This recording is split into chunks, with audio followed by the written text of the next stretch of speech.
Hello, everybody. How are we doing? We have people over on the YouTube stream. Do we? YouTube! We have YouTube. Hell yeah.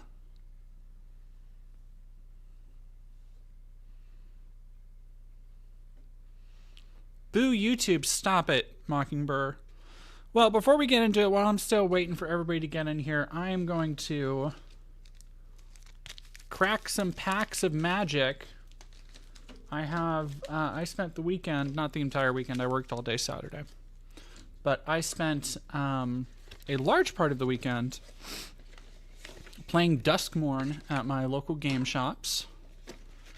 And I went and got another pre-release kit today because my local store had some extras. And they gave me a free collector booster because they like me.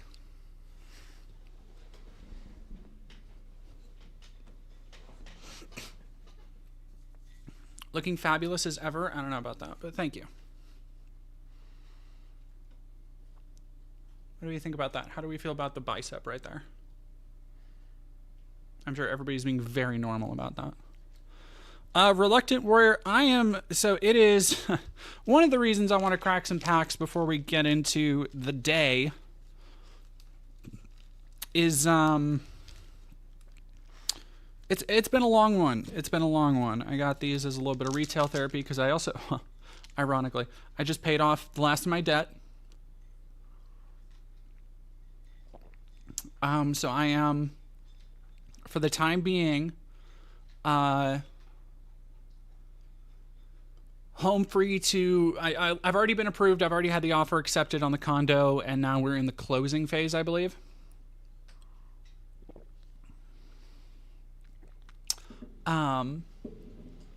And so I got this to celebrate, but also because I needed to. For those who haven't kept up with the current, am I making a magic deck or adding to one? I'm always making a deck. I have several decks. I have my Asterian Commander deck. I have my, so this is pack number, I've already opened these two Duskmorn packs because I went and got some food.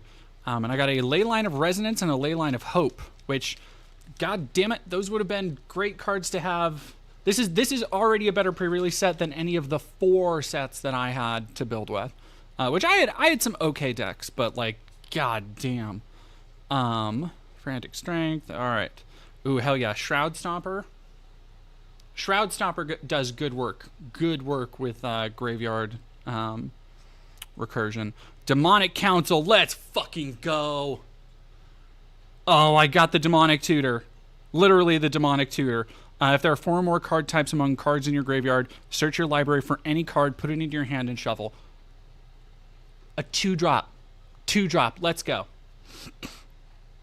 Yeah, I have, and this is, like, I realize, again, we're just doing this while we wait for people to trickle in, so we'll get to the meat of everything. I'm sure this is interminably boring for anybody who doesn't give a fuck. Swarm Weaver. I've gotten like 4 of these fuckers. Hey, Rezi or Reggie. Emerge from Cocoon. Very good. Good stuff. Good stuff. What was I saying? I forgot what I was saying. Happens to the best of us. It's weird because I also got to start, when I get I'm in this weird limbo phase, right? Where when I get done with my current video projects, it's going to be all about getting packed and starting to move. Have I seen the Nico? Yeah, I got 2 of the Nicos, and I used the Nico in gameplay, and Nico does some good work. Again, especially with Graveyard Recursion, because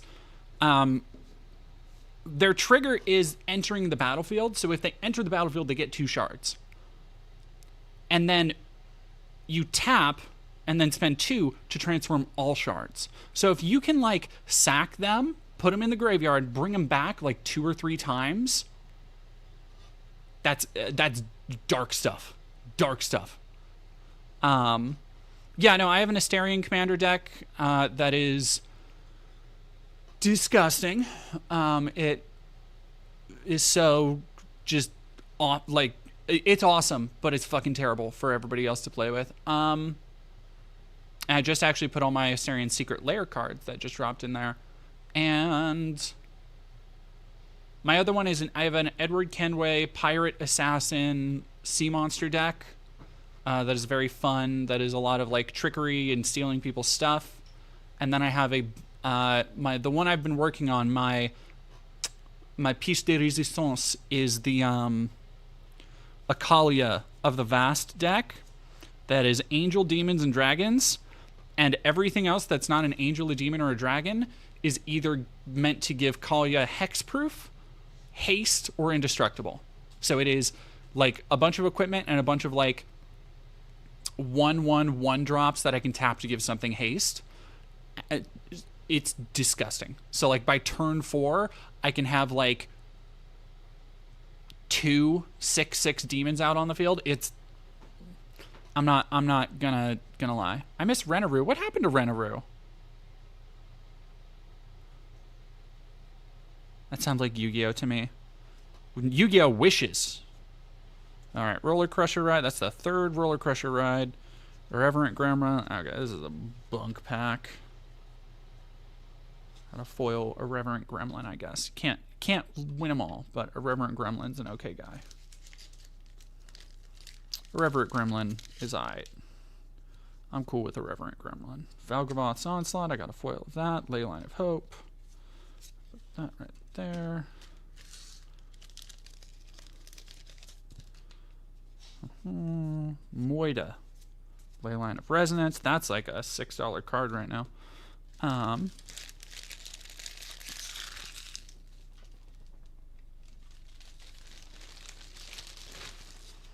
It's just crossover crap now. It's not only crossover crap now. That they're 40k commander deck and then nothing else MTG related sense. I mean, like that's how some people did the Fallout decks, but like there's good cards in there. Like I mean, I know people who have also gotten into Fallout because of the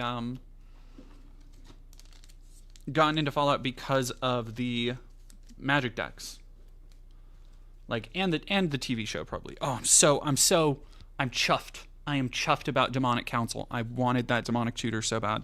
I've wanted a Demonic Tutor so bad, and even if it has Delirium, that's fine.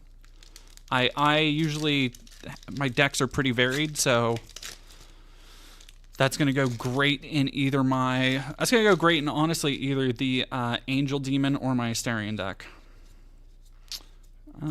Tunnel Survivor, Emerge from Cocoon. Don't sleep on for white players. Emerge from Cocoon's pretty great. Let's go. Let's play a game. Twitching Doll and foil Bailmerk Leech. This is my 2nd Twitching Doll. I have the full art promo one that again the same LGS same local game store gave me that one. They are so cool. I love them there. Uncle's Games in Spokane. If you need a cool place. Does that tattoo say cunt in Dwarvish? I don't believe so. Is Magic less expensive than Yu-Gi-Oh? I don't know what the going rate for Yu-Gi-Oh is these days. For white players, I thought woke people don't see race. I do when it comes to cold Magic the Gathering. Why did I say that? I think I just read the word cold somewhere. Mr. Hot, I thank you for $2. Can us fans of yours be called Demonic Council? I believe Hasbro has a what's the word I'm looking for? Copyright on that. ADHD Trash Can, thank you for resubbing for 3 months. Yeah, just don't go into 40k. I've been dipping my toe into 40k lately. I've talked about this before. And I need to, once I'm finished with the current audiobook, I have one of the I think the Eisenhorn books that I got. People recommended to me in my Discord. So I will start listening to that. But the I like basically refuse to even look at. And again, I spent my weekend in my local game store where there's a ton of Warhammer stuff, and I basically refuse to. Morningstar Ranch. No, I do not know the deets with Morningstar Ranch. Cursed Recording and Spectral Snatcher. Let's go. Oh, hell yeah. I haven't had Cursed Recording yet. That's another banger. This box is... Man, this was a good-ass pre-release box. I wish I had this box when I was actually playing the other day.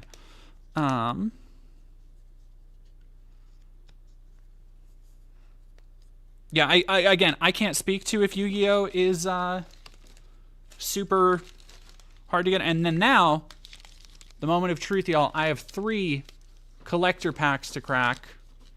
I got one free, Duskmourn, and then I'm on a hunt for a Sheldred. I'm on a hunt for a Sheldred, y'all. And I figure, what better way, throw in all the chips and try for the collector pack. So I almost guarantee I'm not gonna get one. Like, there's no fucking way.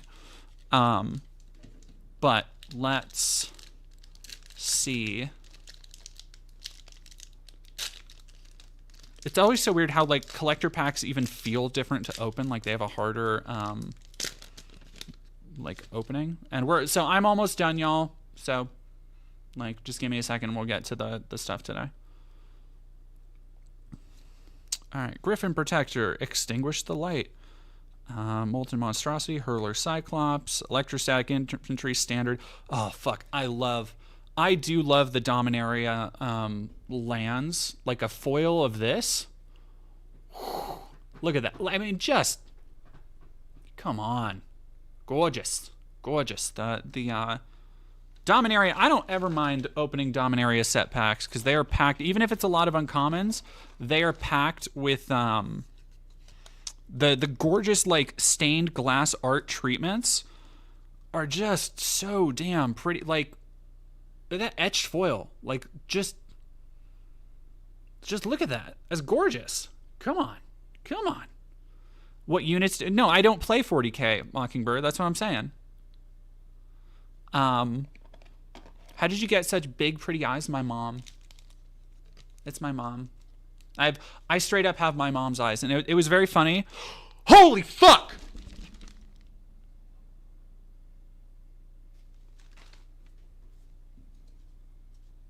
Oh my god!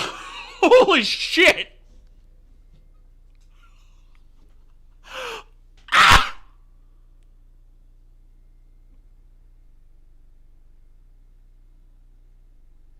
Y'all!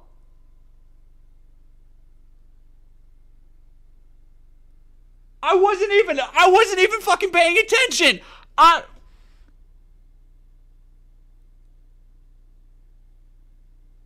There were 3 packs left in the fucking box, and this is the one I picked. Are you fucking kidding me? Look at foil Sheldred. Foil. Holy shit. Oh. Honey, baby girl, come here.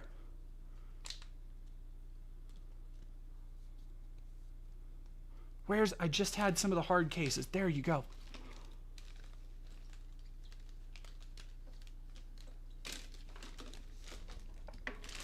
Oh my god. I'm like, holy fuck. My heart's like racing. Oh my god. Dog. Lady wants to celebrate too. Lady says hello, everybody. Oh my god. Lady, hello. Hello, dog. Holy shit. I need to finish opening this pack. All right. We're gonna like, I need to show everybody. Doggo. Oh no. God. Dog. Stop.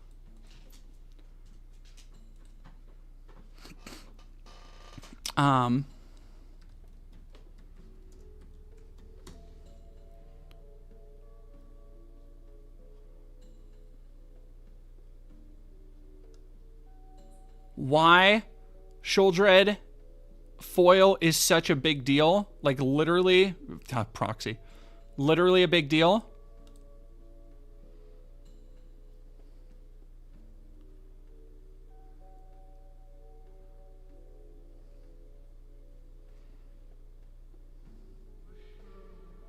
$80 card.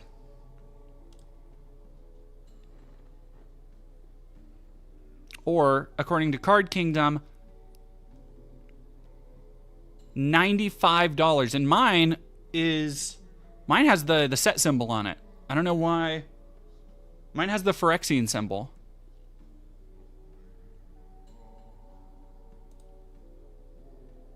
Yeah, even non-foil is $90. What's EX?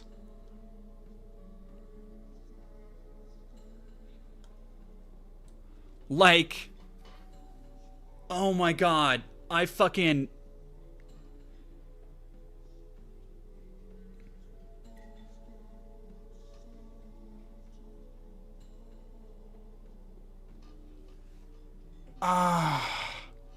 Alright, let me see. No! Is the Phyrexian symbol an additional... Is the Phyrexian symbol an additional variation?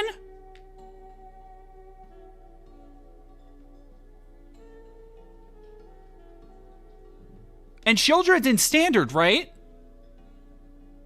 Fuck, man. All right, let's go to Scryfall.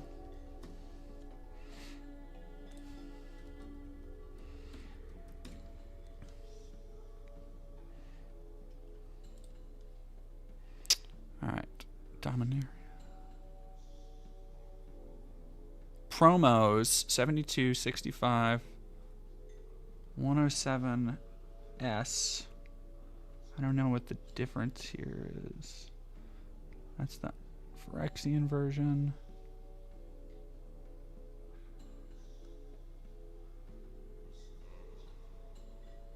That's a promo. That is also a promo. So right now it's just saying 80, but that's still fucking...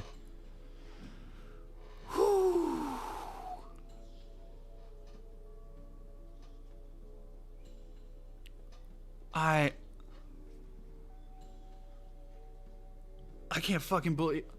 Oh my god. Bottom left will have my collector number. Yeah, it's 107M.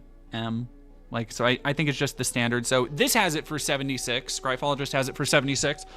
That's still more than I fucking paid for all the collector packs today. Holy fuck. I can't.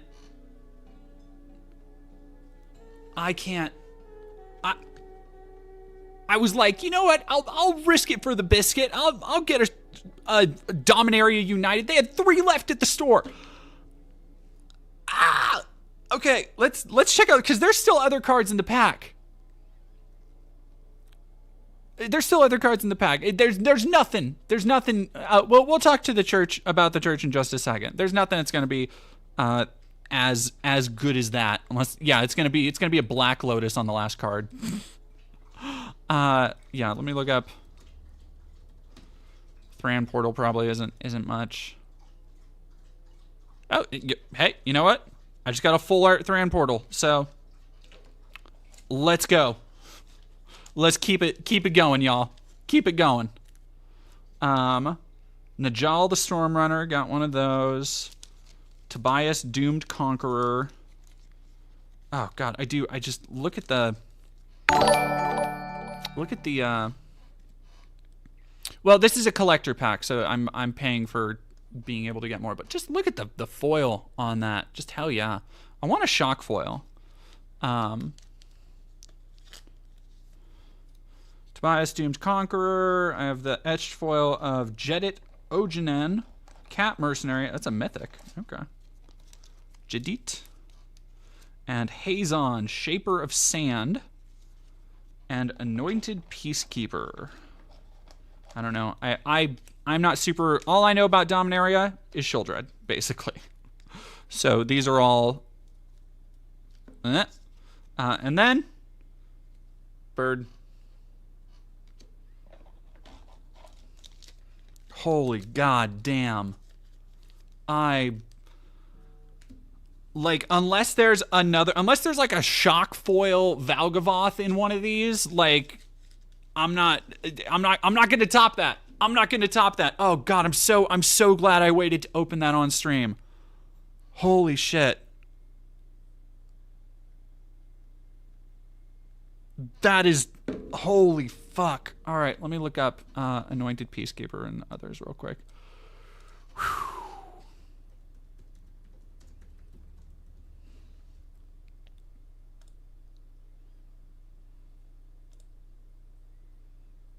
That's 44 cents.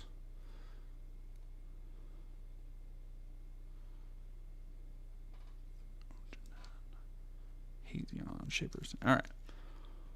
Oh my god, I'm fucked, dude.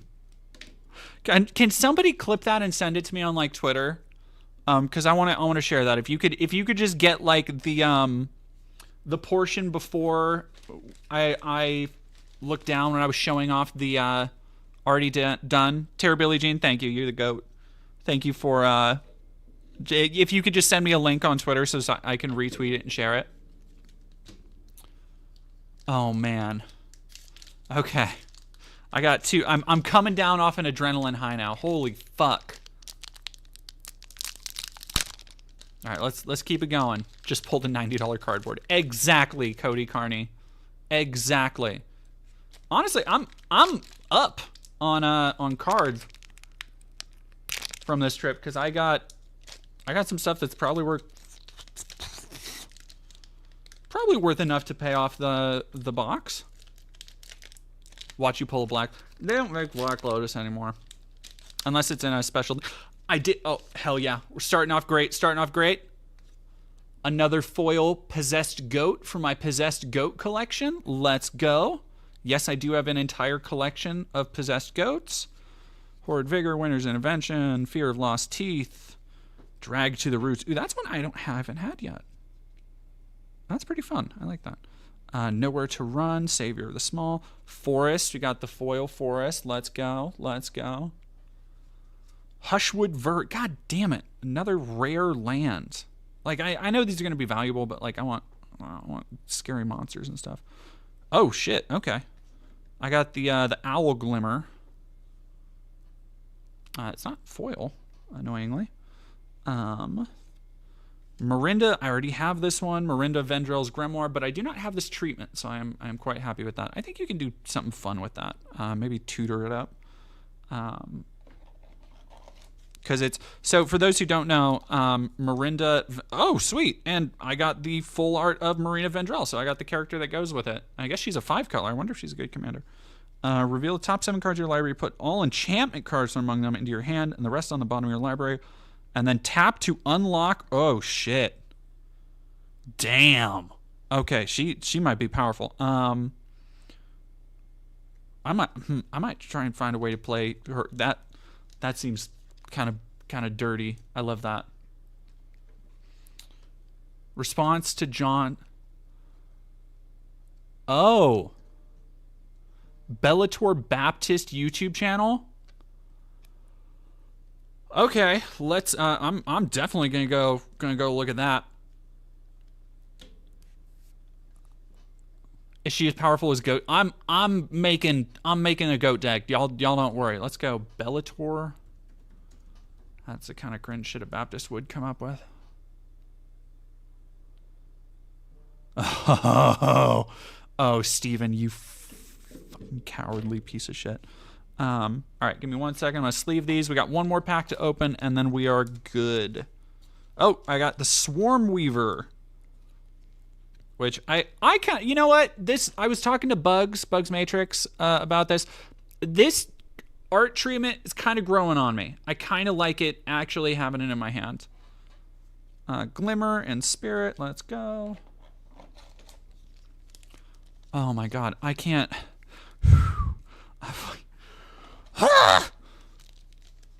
I got a shoulder head on stream. Is it like semi-matte? It's kind of semi-matte. It's alright. It's alright. Marina Vendor. I got a shoulder head. She's just gonna sit back here for a little bit. Yeah. Catch the light a little bit. Look at that. Look at that. Yeah, there we go.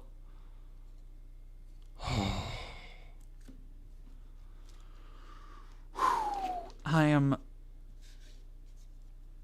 Oh, let's go. Let's fucking go. Alright, what do I have in here? I have my dice. I got another... I think I got all the color of the 6-sided die now. Razorkin Needlehead. Another one I really wanted to get. I'm glad I pulled. That was the promo card for the box. Was Razorkin Needlehead, which is basically Pinhead. I like that one quite a bit. All right, let's... Last pack. Do we got a Valgavoth? This is going to be my third Valley. Oh, no. Somebody's saying, Anthony Schuler, it's a happy stream. It's a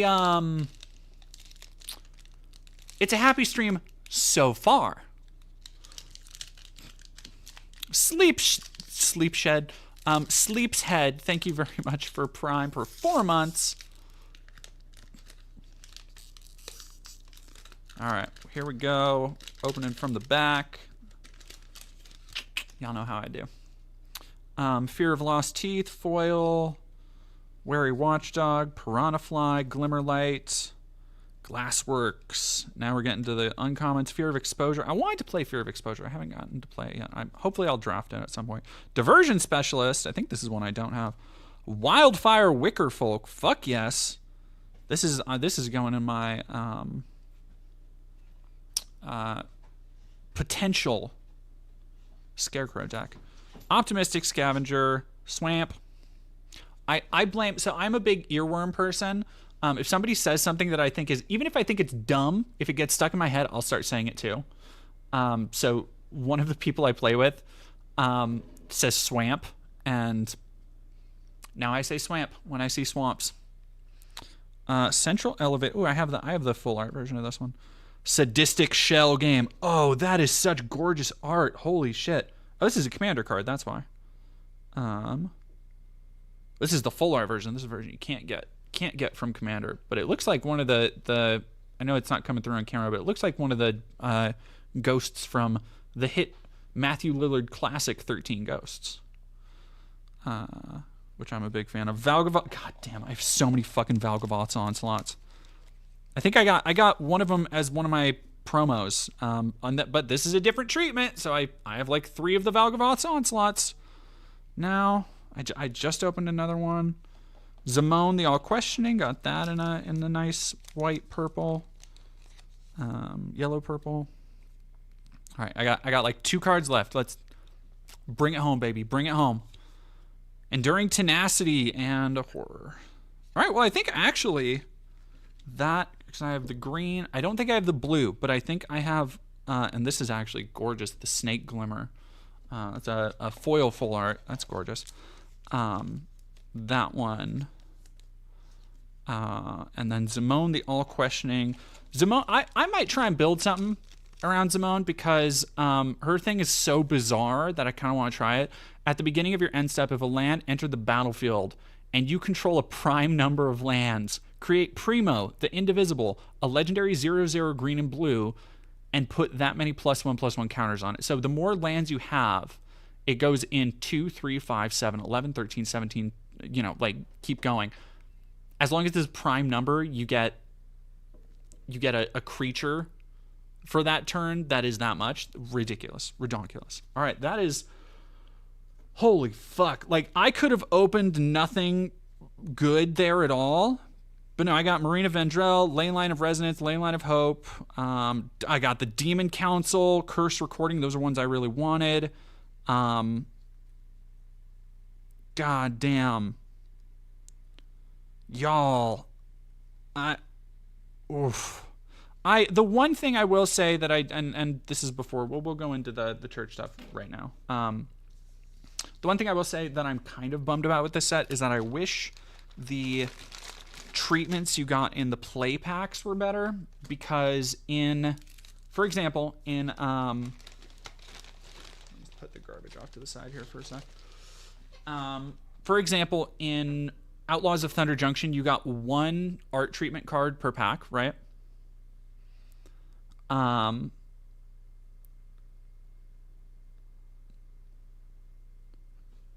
One art treatment card per pack. And I'm just going to go put these away really quick so I can do work. Actually, I'll just put these over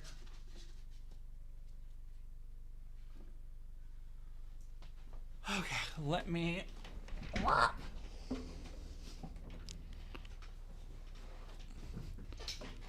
Oh, I'm sorry, Slow. It's, maybe try in a little bit, Panda.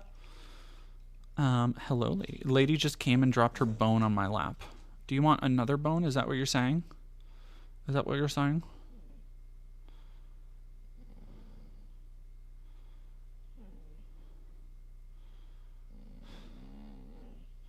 All right, let me...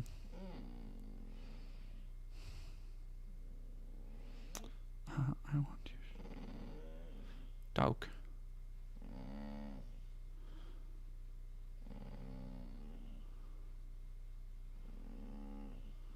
Why are you like this, huh? Can you guys hear her going wow? All right. All right, I'll be right back.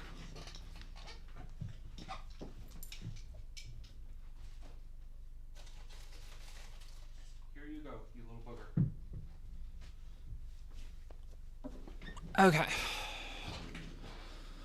We are back. Grumbles of discontent is right. Oh, she loves attention. Of course she loves attention. What are you talking about?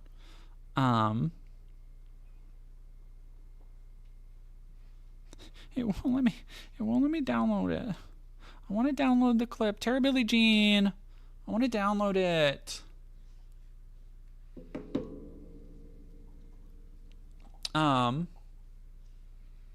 Do you listen to the I Don't Speak German podcast? I sure do. They haven't played a lot of they haven't done a lot of stuff in the last like year or so, which is kind of a bummer.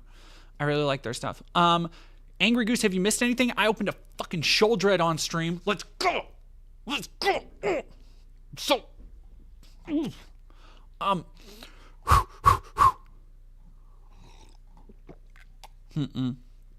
if you're able to download it, just that clip, you can send it to, you should be able to send it to me via Twitter. What did the runes on your tattoo say? It says be just. What is a treated card? So different cards have different art treatments. So like each set, let me go to full screen real quick. Each set will have, and we'll just do this, but like last thing, I promise. Duskborn has or for the last couple sets, they've had different alternate art treatments that are just an additional way to make cards. So like regular Magic cards look like this, right? And then there are, for rare cards, usually rare and uncommon. For this set, the rares and uncommons look like the alternate treatments look like, come on, these. Like it's very kind of like a little bit more 80s. It looks like it's coming out of the TV. There's like kind of a 3D effect to it. And I really love these. I would like more of them. Like there's a whole bunch of these I still want. The first one I opened was Unidentified Hovership. The problem I have is that they are not like, they're not nearly as common as even in Bloomborough, because the Bloomborough, oh fuck, the Bloomborough art, for those who like Redwall, you're gonna love this. Let me look up. Nope. The BLM or BBR. What is Bloomborough?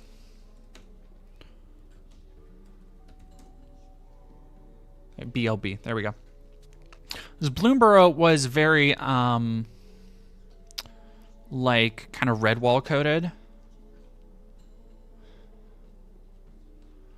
So these are the regular Bloomborough cards, and then like they had these kind of full arts that were very painterly for the season cycle, these for the kind of legendary creatures, and then they had these ones, the more like illustrated versions. Oh shit, I never knew they went together in one image. Oh, holy shit. Oh my god. God, just gorgeous art on these. I love. I have a Darkstar Augur that's actually in my Asterion deck, foil one of those. But these were a lot more, like, they weren't common, but they were a lot more common than the alternate treatments for Duskmorn, and that kind of bums me the fuck out. Yeah, I like Hasbin. I'm actually doing an Angel Dusk. Well, I will probably be doing the Angel Dust cosplay after I move, which is unfortunate. I do apologize if anybody here is an OnlyFans subscriber. I apologize I haven't uploaded anything in like a month.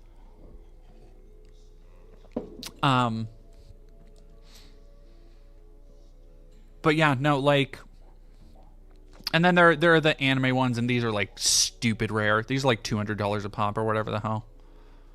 Everybody wants an anime one of these. Everybody wants an anime one of these.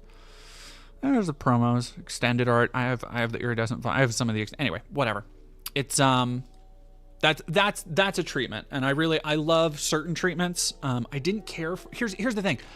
I liked the things because they've been really playing and fiddling with boosters again since they combined set and draft, which is a whole thing. I don't want to go into it, but they keep like play boosters. The current state of Magic boosters, where it's just there's one type of booster, has not even remained consistent between the sets it's done. Like the between Karlov Manor, between Thunder Junction, between Bloomborough, and now this. Like Thunder Junction, you had one art treatment every pack. Doesn't matter if it was rare, uncommon, whatever, you had at least one. For Bloomborough, you had at least one full art land. Now that's what I love. I love the full art lands. Give me more full art lands. I love that every pack of Bloomborough had one full art land. You know what they changed? In motherfucking Duskmourn, there's no guarantee you're going to get one full art land. It seems like, and this is just my tentative take, it seems like the play boosters have a higher chance of having a land as a rare, because there are rare lands that do two colors. And you can also get a regular land in the foil slot, or just a regular basic. So I have had packs where I am opening literally 3 lands in a 14 card pack. Like, and I've played now 4 different Duskmourn pre-releases. I like Duskmourn a whole lot. Like, I really like it. But not the way that they just like leave it. Yeah, I know. I'm going to all right, give me a second, y'all. I'm actually going to try and fix the alert sound just really quick. So give me like 10 shakes of lamb's tail. What was I doing? Alert sound. Oh, yes.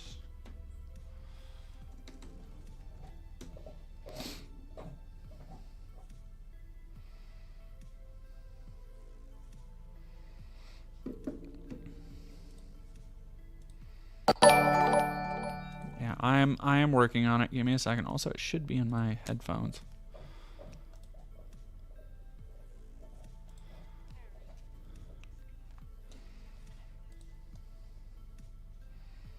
Yeah, Allison R. 3 lands in a booster is insane. Jenny O'Connor. Yeah, the having 2 cards in a pack twice kind of happens, but I've noticed it happening a little bit more. Have I meowed today? Meow. I think you mean nya.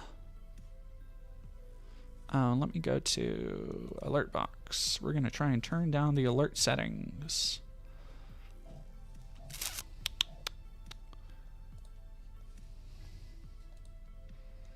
All right, I'm gonna try and preview this real quick. Well, and here's the thing: nobody needs lands. Like, I get it that they put it in like I get that they put them in like starter packs and stuff, but nobody fucking needs lands. You know what I'm saying? Who's Fred? What is Fred? Fred's talking shit. What's going on with Fred? Fred Burton. I'm trying to find Fred. I'm going to see Blair White on her tour on October 9th. What should I say to her during the Q&A? Oh, God. Oh, you're putting me on the spot.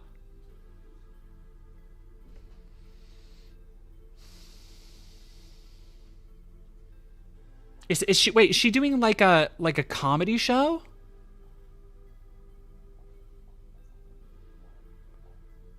That's Well, I don't think Mockingbird. I don't think Fred doesn't seem like a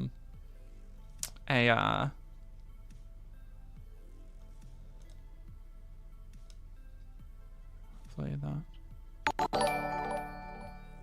Okay, how is that? Is that better?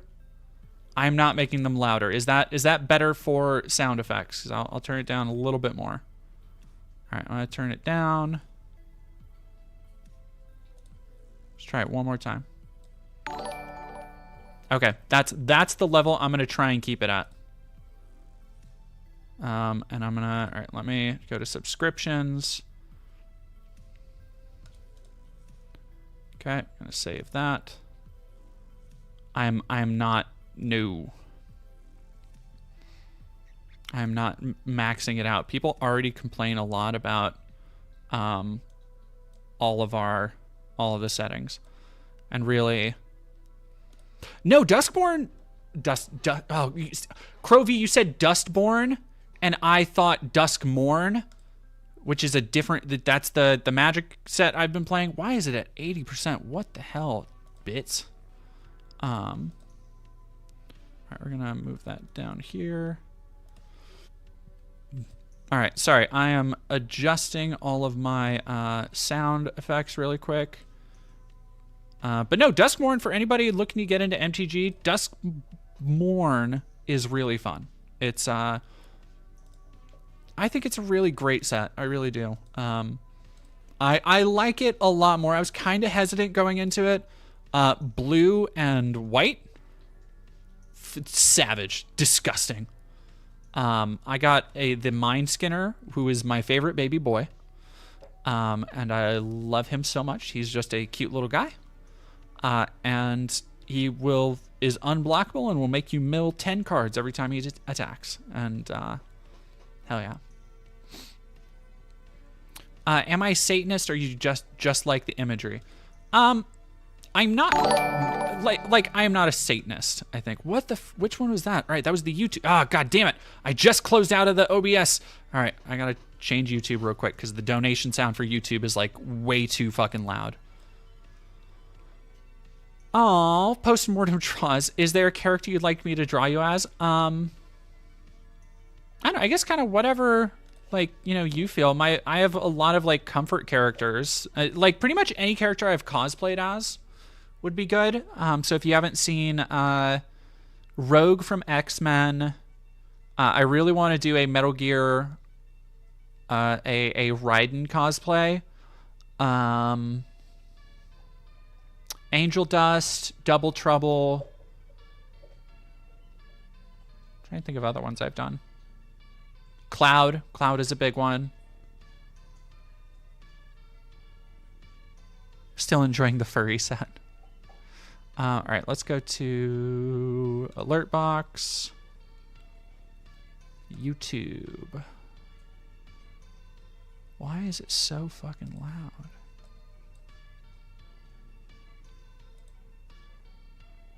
Oh, that's why. All right, haha, no more loud YouTube. Take that.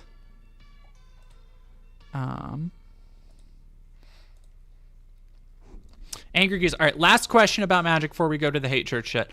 What's your opinion on the art direction of Duskmorn? I saw a lot of controversy on Reddit over the tonal whiplashes trying to be bleak survival horror and goofy Ghostbusters at the same time. It is much more... It is much more bleak survival horror than Ghostbusters in execution. Oh, I do want to do a Testament cosplay. Testament is definitely on my list of a cosplay for sure. Like in execution, it is a lot of monsters. Like it is almost 99% monsters. The survivors are kind of barely there in Duskmorn, and there's also like it's the monsters are fucked up. It is a fucked up nightmare dimension, and I barely like if you are relating the lore of a set to how much it actually plays into when you're playing.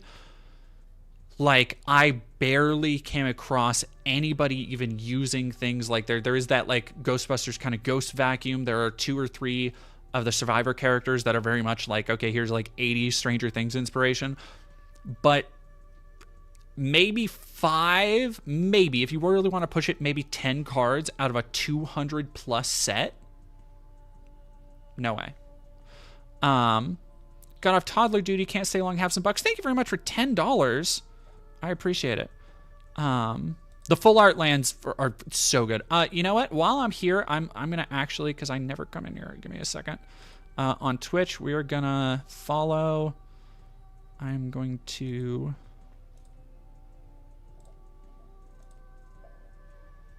Oh, yeah.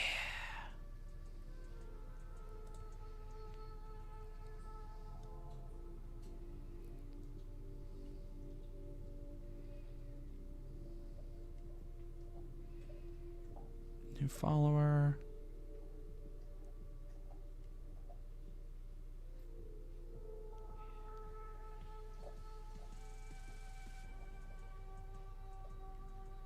All right, yeah, we're gonna.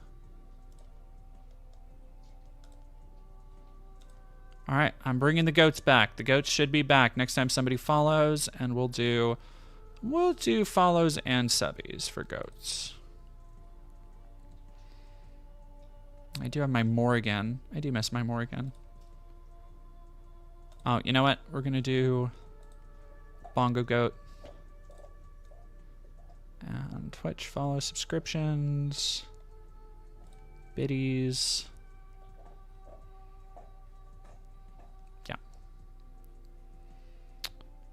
All right, settings should be saved. Goats should be back for follows and Twitch donos, I believe we're gonna see. I hope so. Yeah, I did do a video on the Satanic Temple. That I wouldn't say I'm a practicing Satanist by any definition of the word. I'd say I agree with the core tenets, the ideas behind it, but certainly not in the way that the Satanic Temple or especially the Church of Satan kind of throw them out. Yes, hopefully, I think it does. Oh my, holy shit! It does. Thank you so much, Tara Billie Jean. See if I can save it really quick.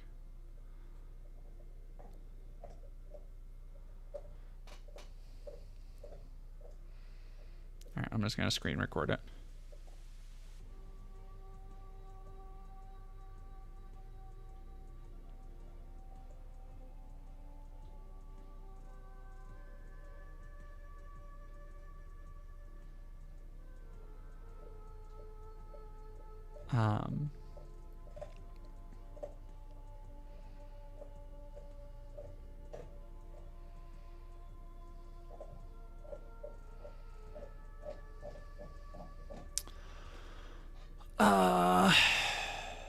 Okay.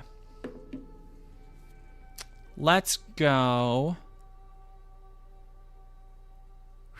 All right, Bellator Baptist. So let's explain the whole situation here. The person in this video, for those who have not been keeping up with the videos on my channel, a few weeks ago, for those who remember, a couple months ago, I interviewed the self-professed, self-identified Nazi son of hate church leader Steven Anderson. Steven Anderson, the leader of the NIFB hate church, a branch of which here in Spokane I infiltrated last year, which kind of sparked off this channel in a very big way. Now, another one of Steven Anderson's sons came to me and wanted a platform, an interview to talk about the abuse he suffered at the hands of his father and mother. And that video is currently up on the channel. And since then, I understand the church has been embroiled in a bit of controversy after these things came out. If you haven't watched the video with Jonathan Anderson, I do recommend you do if you have a strong stomach, because the things that he talks about are horrifying, and they have been corroborated. As much as I'm sure Steven wants to talk about lies or being wayward or whatever, I have now spoken to three 3 different children from the Anderson family. And I have run each of their stories separately by them. Every time I've done an interview with them, I will ask, hey, do you remember this happening, this happening, this happening? And without missing a beat, and these are personal, like family stories, like stories from their childhood, right? Without missing a beat, they will not only know the story because they were there, but be able to illuminate an entire different perspective on it. So I've seen firsthand that these folks are not, heck, now I gotta, all right. The goats are back, but I need to go fix it. I'm not going to do that right now. But thank you very much, Lilith Hobo and Partidun Azista. Thank you very much. Sorry. So, and to that end, because you might be thinking, hey, I only have seen 2 interviews with Anderson children on your channel. That's because I did the 3rd one today with, I actually, for the time being, I will not talk about it, because I do not want them to be in any kind of danger of reprisal. Now, what I can tell you is that I absolutely believe Steven Anderson is guilty. And the sermon that he did a sermon this last week addressing the idea that he takes part in corporal punishment. Basically asserting that not only is corporal punishment biblical in so many words, but he also basically says that nobody should care what he does in his own home. That he is the leader of the house, he is the man of the house, and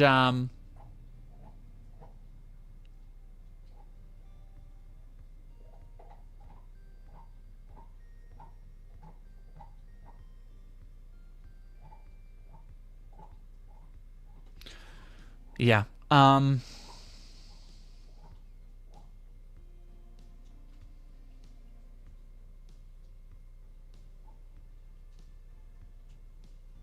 It is. So they are, I would say that they are as bad as or worse than the trolls.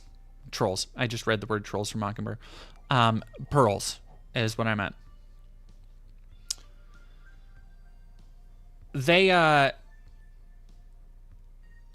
the stuff I've heard from their kids is truly soul crushing. The idea of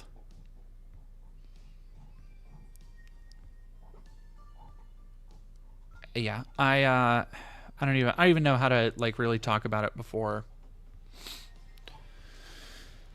getting like emotional about it, because it's so intensive and awful, the hell that they've put these kids through, and the, I am sure, lifelong traumas inflicted on them that many of them will probably not even understand the depths of until they're older.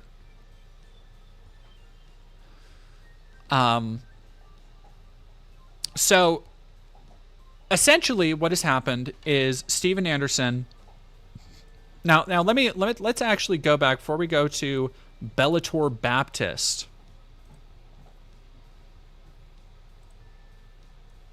Let me go to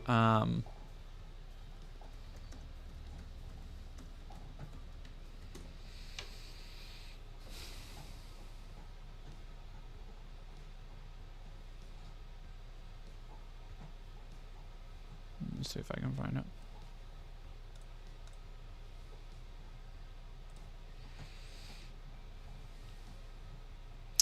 I'm going to go to Jonathan Shelley, who Jonathan Shelley is maybe one of the most despicable, disgusting people in the NIFB. I think he is a true good people and hurt them and harm. You fuck. He is a truly disgusting troglodyte of a man, and I have no look. I realize when you hear some of the Anderson kids talk about their relationships with these pastors, they do have personal relationships, right? Like they've talked to these people outside of the context of a hate church, so they might have a little bit more compunction. They might be a little bit more polite about how they approach this issue. I will not. And not necessarily for any particular reason other than I find, and I've always found Jonathan Shelley to be a repugnant slimeball of a person. As long as I've been studying the hate church, I have always found him to be a violent, evil man in everything he says and how he approaches the world. So it doesn't surprise me. We're going to watch a little bit of this, because essentially what he did last week on his Baptist Bias podcast was run interference for his friend and child abuser Steven Anderson, right? And that entailed playing this both sides idea where he was talking about how, oh, well, if this actually did happen, then I'm sure it was biblical. But also, I've talked to Steven, and I don't think anything happened because he said it didn't happen. But also, I think they're just wayward kids and this, that, and the other. And again, this is nothing but victim blaming. And I hate to sound like, another soy boy leftist, whatever the fuck. I hate to sound like I'm using just like TikTok psychology jargon, but this is literally victim blaming and gaslighting, the entire thing. And it was very frustrating to watch. However, interesting part of this is that Jonathan then, while Jonathan Shelley, not Jonathan Anderson, the abused kid, Jonathan Shelley then had a conversation with Jonathan Anderson over the phone that Jonathan Anderson recorded without him knowing, in which Shelley admits that he believes his father did hit his mother, his father did beat the kids, but that is, it was all biblical.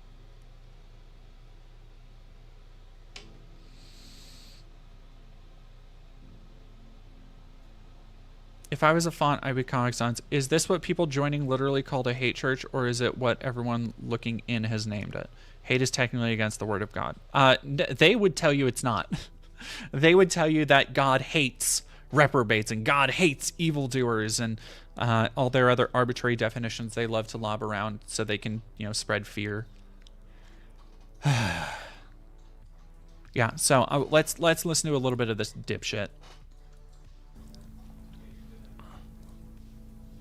Hi, everybody. It's Pastor Jonathan Shelley from Steadfast Baptist Church, and I wanted to make a very serious video about a situation that has gone public, and some pastors and ministers have actually called for the resignation of one of my friends, Pastor Steven Anderson, and they have suggested that he should resign or is unqualified. And I am very close with him. I've called out other preachers in the past. I've made a lot of public comments, and so, I don't think it's always my place to make a video or make a statement about this, but I do believe in this situation I want to make a video. And it's mostly because I don't think that it makes sense for Pastor Anderson to necessarily respond in this situation because it's his family, and, to give him and his family a chance to restore. I don't think that it even makes sense for him to make a video, but I did want to make a video to address the situation of if he should resign or what my thoughts and feelings are on it. I've taken some notes here to help remind me of some of the things that I wanted to say, but this is due to the fact that a few of his sons have made a few public videos, and they've gotten some attention, and they've said some different things about him and his family and just their kind of family dynamic. And so some people have suggested that this is a necessary situation for him to resign. Now, there is a lot of information that's been put online about this, but there's also information that has not been put online. I have personally talked with Pastor Anderson in great detail about the situation multiple times. His wife has communicated several times to my wife things that have been going on. I have reviewed all of the videos and many of the comments that have been made. So I also went to Faithful Word Baptist Church for a few years. I'm very close with Pastor Anderson. In fact, we probably talk on the phone, around once a week. Sometimes it's more, sometimes it's less, but we have a very close relationship. I work with him on a lot of things. I've been around his kids several times. Again, this should so not I definitely be know their family well. So many of these things, the things that he's saying, should be immediately. Wait, connection to the kink community in Spokane? What? Not Steven Anderson, surely, is not who you're talking about.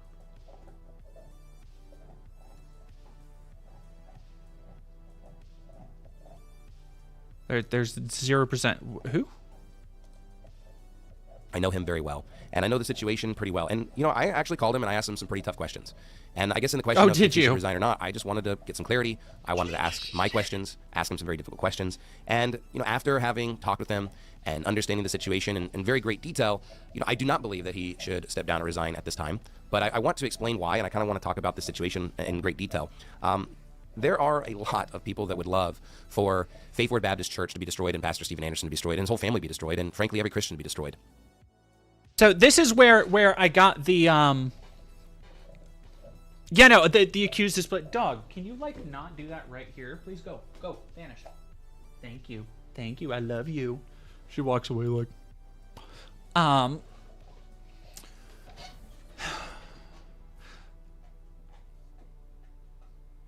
This is where I got the kind of title of the hate church talking about me, because while Pastor Shelley and I am willing to bet they don't kind of want this smoke from me. I'm willing to bet. Part of that is the fact that I have now given their kids a platform to speak out against their bullshit, and that my platform has grown large enough that I can use it to draw attention to them in a much bigger way than I could when I first started. So I don't think they will mention me by name unless a legal proceeding of some kind comes out, which very well may happen. And honestly, Stephen, I fucking invite it. I invite it.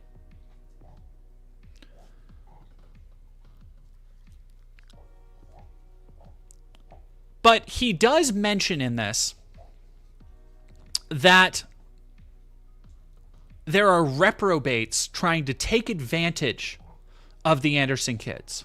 The way that he frames it is as though I went out of my way to coerce Isaac and Jonathan to talk ill of their parents, that I'm taking advantage and perverting the minds of these wayward youth. That's kind of the way he's phrasing it here. And let me tell you, that couldn't be farther from the truth. I mentioned at the beginning of the video with Jonathan, I was done with the NIFB. I had exposed as much as I felt necessary to a very wide audience. And I wanted to apply my skills elsewhere. I was done when Jonathan personally reached out to me. When other members of the family personally reached out to me. And now these are people I have spoken to. I've tried my best to help in any way I can after seeing the situation that they've been put through. And now the stuff I've done, I did not make hardly any money. I'm not doing this for the money. The next interview will probably not make a lot of money because I am keeping in all of the most grisly and emotionally painful details. Not to exploit anybody, but to expose Stephen Anderson and his wife for who they are and what they actually do. For the suffering that they have put their children through. The money doesn't matter to me. The exposure, the fame, whatever dorks like Jonathan Shelley want to accuse me of, or want to act like I'm manipulating somebody to do, none of that matters to me. That pales in comparison to trying to help these kids and the 8 children that still live with those sociopaths, the 8 children that are probably still being beaten today, trying to get them out of the hands of those evil hypocrites, the charlatans, the Pharisees, as they would like to call it, the false teachers, the wolves in sheep's clothing, the very people that Stephen Anderson tells his congregation to watch out for and stay away from. That's who he is. That is who he and his wife are.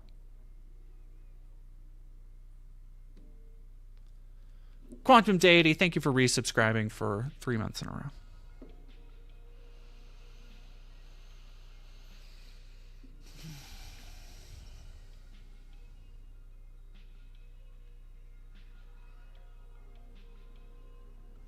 Let's keep watching. Additionally, the internet, unfortunately, it magnifies things sometimes. The internet can be a great tool. It can be a great weapon. All the internet does is magnify things. Whether it's good, it can magnify good greatly. If it's bad, it can magnify bad greatly. And we live in a world where Unfortunately, sometimes some people's lives and situations get really magnified on the internet, and we see a lot of detail that we wouldn't normally see. You know, I believe that there's a lot of evil people that have taken advantage of Pastor Anderson and his children in this situation, and they're really manipulating his children against him. And, you know, I think what would be sad is to allow these evil workers and a lot of these bitter, envious people to... Bitter, and see, this is the kind of shit that he wants to cast me as. And honestly, I could give a fuck what a scumbag hate preacher. I don't need to insult somebody's appearance. I don't need to do it. I'm not gonna.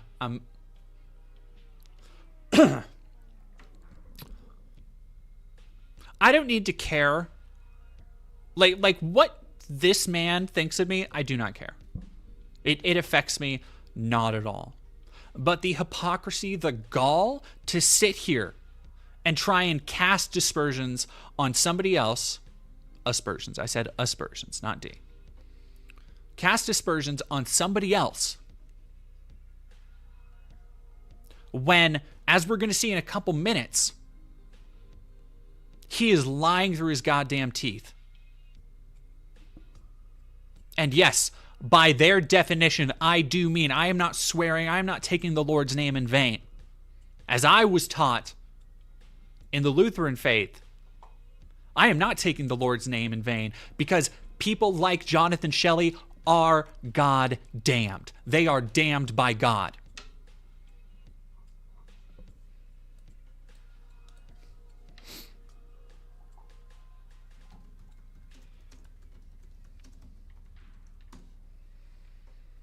Christ said, whoever causes one of these little ones to believe in me to sin, it would be better for him to have a great millstone fastened around his neck. Anyone who hurt a child. To stumble.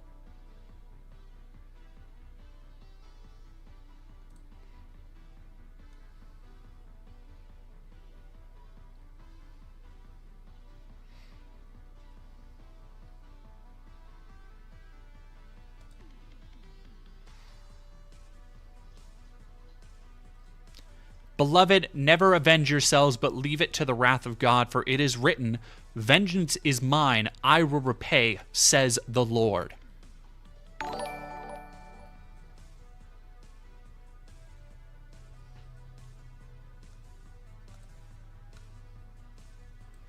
Mr. Eve Novel, thank you very much for subbing with Prime. The Pup, thank you for $7. For what it's worth, I think you're doing God's work by exposing the Andersons and bringing their abuses into the light.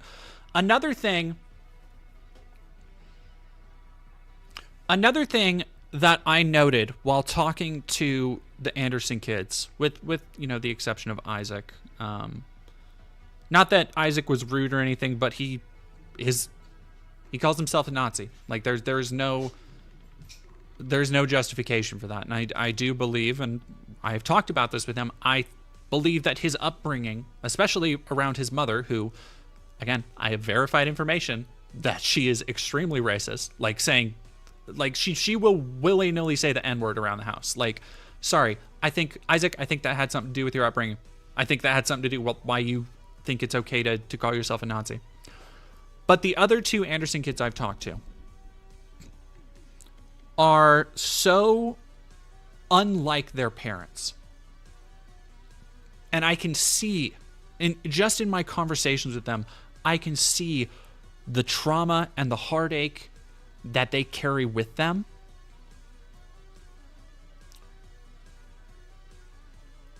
Yet somehow they are still caring individuals. They still have such big hearts. They still want to forgive their parents. They still... after everything, after both of the kids I talked to, again, Isaac excluded, after both of the kids I talked to told me, in their own words, told me that they didn't know why their parents had them because they never felt that their parents actually loved them. They both still told me that they couldn't help but love their parents. And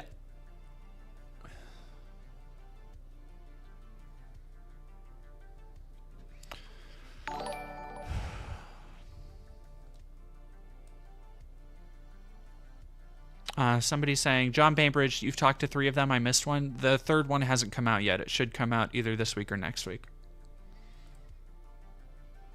Be successful in manipulating and taking advantage of this situation.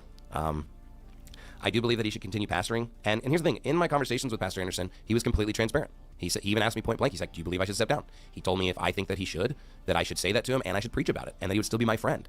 And, even if he did step down, it wouldn't hinder the work of Christ, because at the end of the day, he still should be used as an evangelist and as a preacher, and can write books and do shows and give his opinion. Like, the alternative reality is not even a negative reality. Faith Forward Baptist Church continue to go and reach people and do great missions trips. So even if that was the necessary step, the work of Christ can still move forward. And the new IFB is doing great. So, it's not like that's necessarily a negative outcome or a bad outcome, but I don't think that it's the right outcome. I don't think it's the right move. It doesn't make sense based on the circumstances and the details of the situation. And, I've asked Pastor Anderson about, his home life and some really difficult and frankly, it was embarrassing on my part questions to ask him. But, a lot of things that were said about him online are just simply not true. And, I definitely believe his testimony.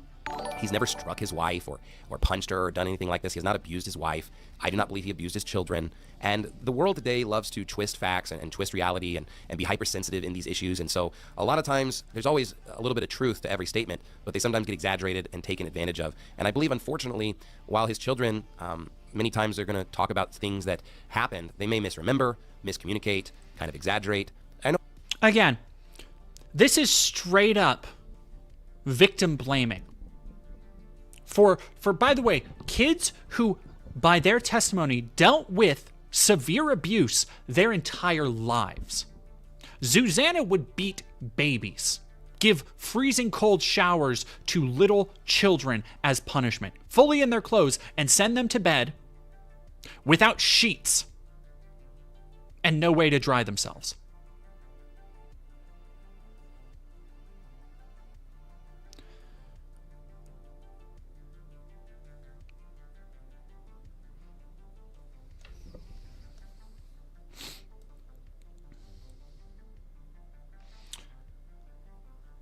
There's another slightly sickening part coming up where he basically, which I fully believe that he was abused.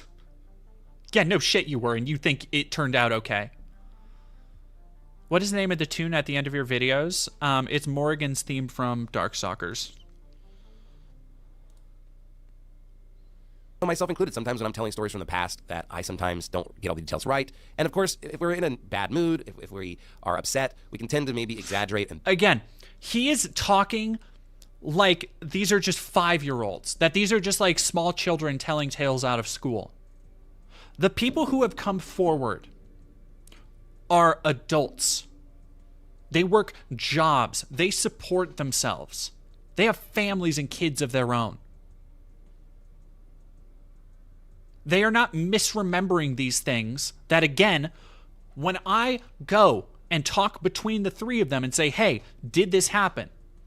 And I will purposefully, here's the process for how I corroborate, is I will ask them, hey, can I ask you about some stuff? They'll say, yeah. I'll go, okay, could you tell me about this? Like, do you remember your mom using this as punishment? And I'll just give a little slight, like, description.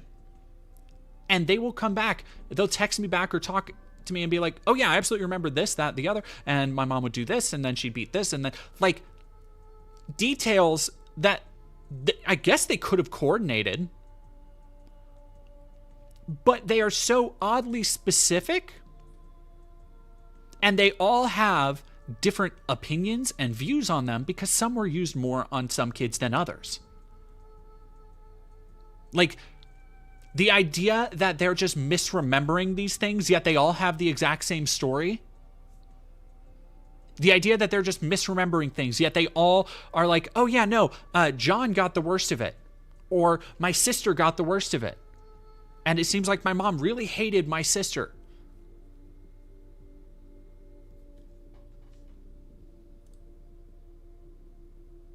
Embellish or twist certain facts, maybe even sometimes just make things up even occasionally. And I believe, unfortunately, that's what's happened in this situation. I think that it's also clear that, even from his own kid's testimony, that Pastor Anderson's a really likable, kind, gentle person, in general. I mean, if you hang out with Pastor Anderson, he's one of the most easygoing people. He's fun to be around. I've seen him interact with his children on several occasions. They have a lot of good time. They're laughing. They have fun. Just the general disposition. I mean, he's definitely a likable person, very charismatic, very caring, and he's very smart. You get to learn a lot when you get to talk to him. And so, this has been confirmed by his children. I believe that, unfortunately, his kids.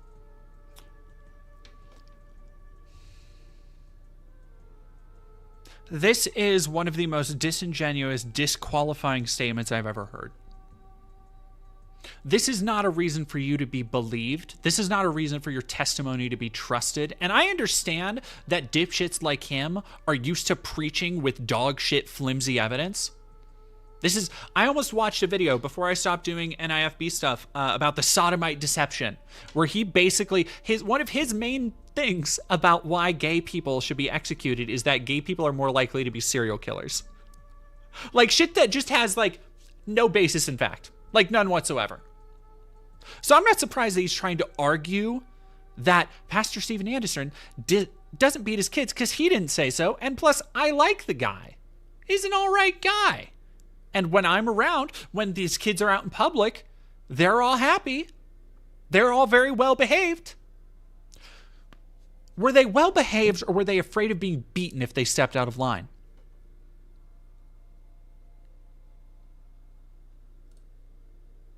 Kids are just, a couple of the kids are just misremembering, especially John's kind of just exaggerating some of the things that he said about his father. And, it's probably good punishment if the kids didn't like it. It's funny. It's like, well, we were punished and we didn't like it. It's like, no one likes punishment.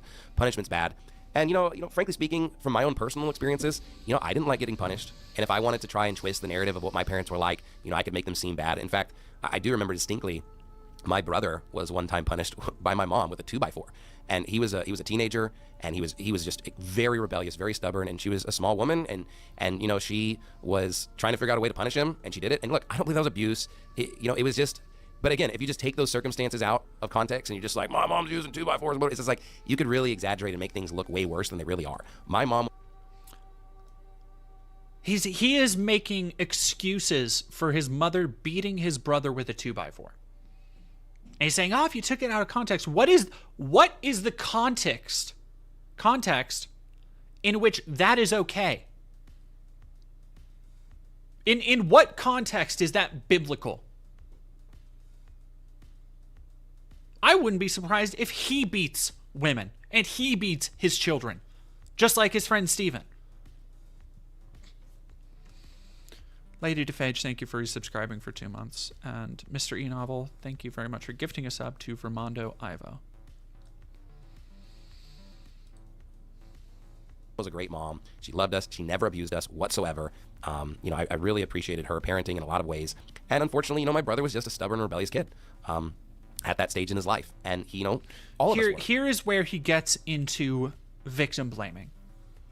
That he essentially just says like, Jonathan is he's just a spoiled kid. He's just rebellious right now. And what he's eventually saying is that like, remember the story of the prodigal son where eventually he came back to the fold.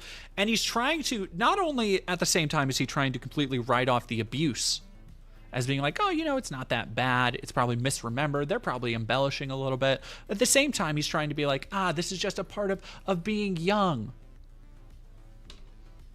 I went through a rebellious phase. I believe most people probably do. And whether that's, coloring your hair when your parents don't want you to, whether that's going out late at night and having parties, whatever.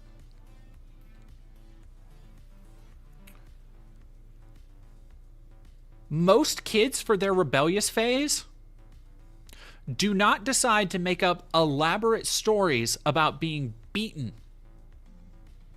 with electric cords.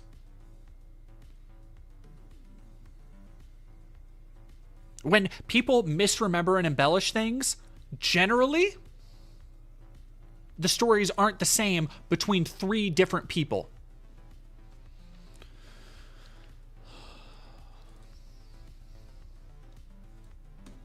So yeah, here we go. This dipshit, and I have no problem calling anybody who defends a scumfuck like Jonathan Shelley or Steven Anderson. Apologize to the Anderson children if you find that offensive. I believe that's appropriate jargon. Anybody who thinks they're okay to defend, fuck you. But like, again, like they want to call, unfortunately, so this is the description of the video. Unfortunately, a few of Pastor Anderson's kids decided to get an interview by a reprobate YouTuber. That's me, reprobate YouTuber. And they have slandered Pastor Anderson and tried to say he is abusing them. I believe this reprobate is taking advantage of Pastor Anderson's kids, and I hope they realize this and repent. I watched one of the interviews, and it really was not as bad as everyone is making it out to be. I do not recommend watching them, however. It is not worth watching. Anyways, this video is Pastor Jonathan Shelley going over what he believes is the truth about the situation. So, what I'm willing to bet is that he watched part of the Isaac interview, which, as John mentioned, Isaac left a lot of shit out. Isaac was not, he did not go hard in the paint on the actual, like, on the how regular the abuse was, how insistent it was from the mother as well. This motherfucker, whoever's writing this, has no idea what he's fucking talking about. And he is doing what Steven Anderson would call the devil's work by ignoring the actual victims and just listening to these false teachers. Call me a reprobate all you want. I don't care. That word means literally nothing to me. Call me all the slurs and bundles of sticks and say I should be shot in the head. I don't give a fuck. You sociopath assholes do not scare me. And people need to know how much you fucking lie.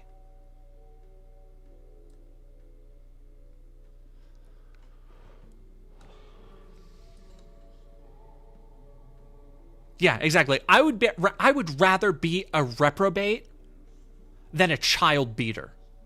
Than somebody who beats their wife, who takes out all their frustrations on their children. I would rather be queer than be somebody who forces children to eat inedible gruel. This is another thing that Susanna Anderson has done. Overly salted plain oats with water and baker's yeast. Something that is meant to be entirely unpalatable. And when children would start choking and wouldn't be able to keep it down, their mother would say, if you throw it up, you'll eat that too. So, fuck you, Jonathan Shelley. You have no fucking idea what you're talking about. Anybody who wants to jump on this grenade for Steven Anderson just because you like his preaching, you are going to the exact same corner of hell that he will. And God, I hope they crank up the fucking thermostat.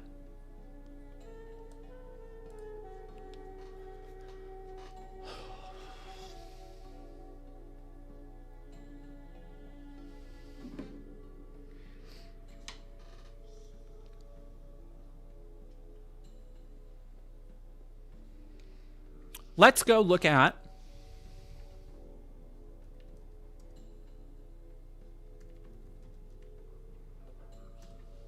Jonathan Anderson.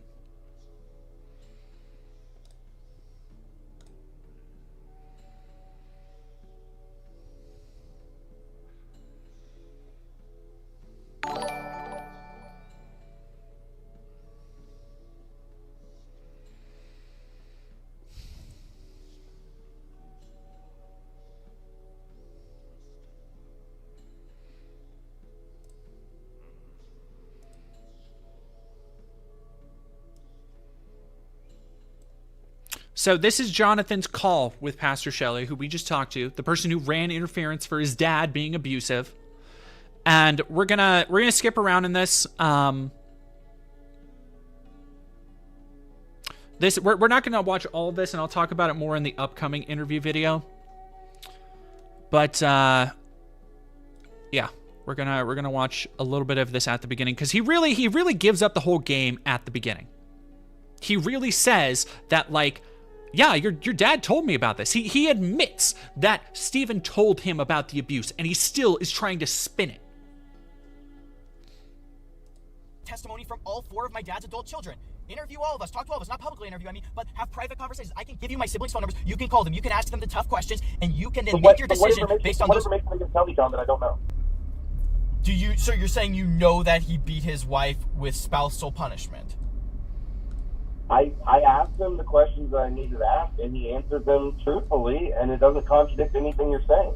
Following videos or recording of a So, said online, my dad in a meeting with his church members said, I have never hit my wife. I have never physically laid hands on her, which is something that is blatantly not true because I saw him beat her on a regular basis for years. That's something my other siblings can attest to. You can ask any of them. And I think that now, if he wants to reconcile with me, right, he would have to apologize for publicly calling me a liar for saying those things, which would then involve him admitting that he did those things, which would then, in a way, really ruin his ministry. And I think that the fact that he was willing to blatantly lie to his own congregation shows that at this point, he's kind of just not wanting to let go of his ministry. Because I understand emotions. Let me ask you the questions here, because, in any controversy, it's important to kind of identify what we're talking about. For sure. I just want to know, from your perspective, are you saying that you witnessed your dad with a closed fist punch your mom, and you saw that? No, I never said that. He slapped her. No, He never closed fist punched her. Now, here is one of the more disgusting things, because they want to do everything according to their interpretation of the Bible. So it's not bad if a man open-handed hits a woman. Like, as long as it wasn't a closed fist punch, then it's not that bad. And Jonathan Shelley tries to stick with that throughout this video, as Jonathan Anderson continues to be like, so you think it's okay to shove a woman's head into a countertop? And by the way, both of the Anderson sons, completely separately from me, have attested that their father used to, like, break shit all the time. That sometimes, again, completely separate stories, that their insecure dad would get angry at their mom and just start taking plates and glasses out of the cupboards and throw them on the ground. Just break shit like a child.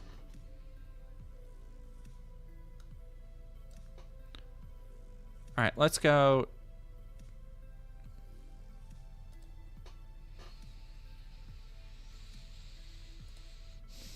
He told me yes. Okay.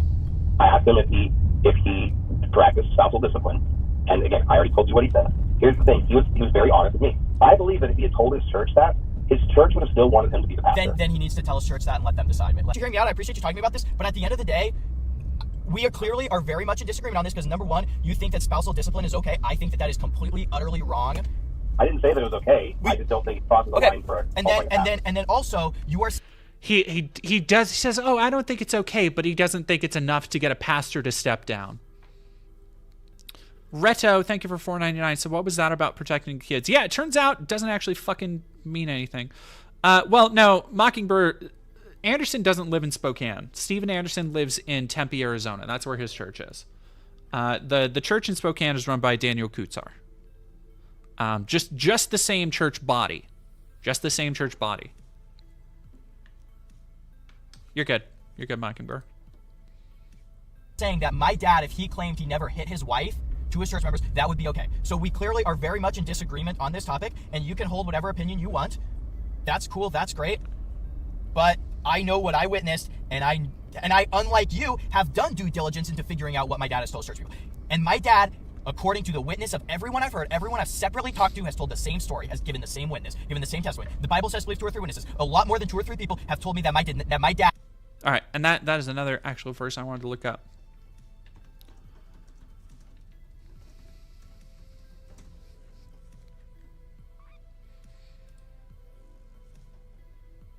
A single witness shall not suffice against a person for any crime in connection with any offense he has committed. Only on the evidence of 2 witnesses or of 3 witnesses shall a charge be established. Steven Anderson. I think it's time to establish some charges here, buddy. There's now 3 witnesses. Give me a couple days.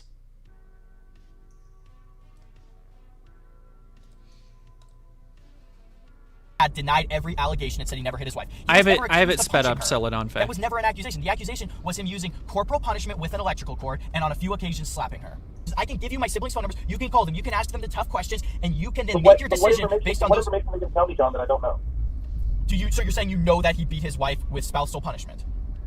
I asked him the questions that I needed to ask, and he answered them truthfully, and it doesn't contradict anything you're saying. Again, when I asked him the questions I needed to ask, and he answered me truthfully, and it doesn't contradict anything you're saying. It doesn't contradict. John, literally, he just brought up being beaten with an electrical cord. His mom's head being smashed into the ground. He's like, oh, he still says it doesn't contradict anything you're telling me.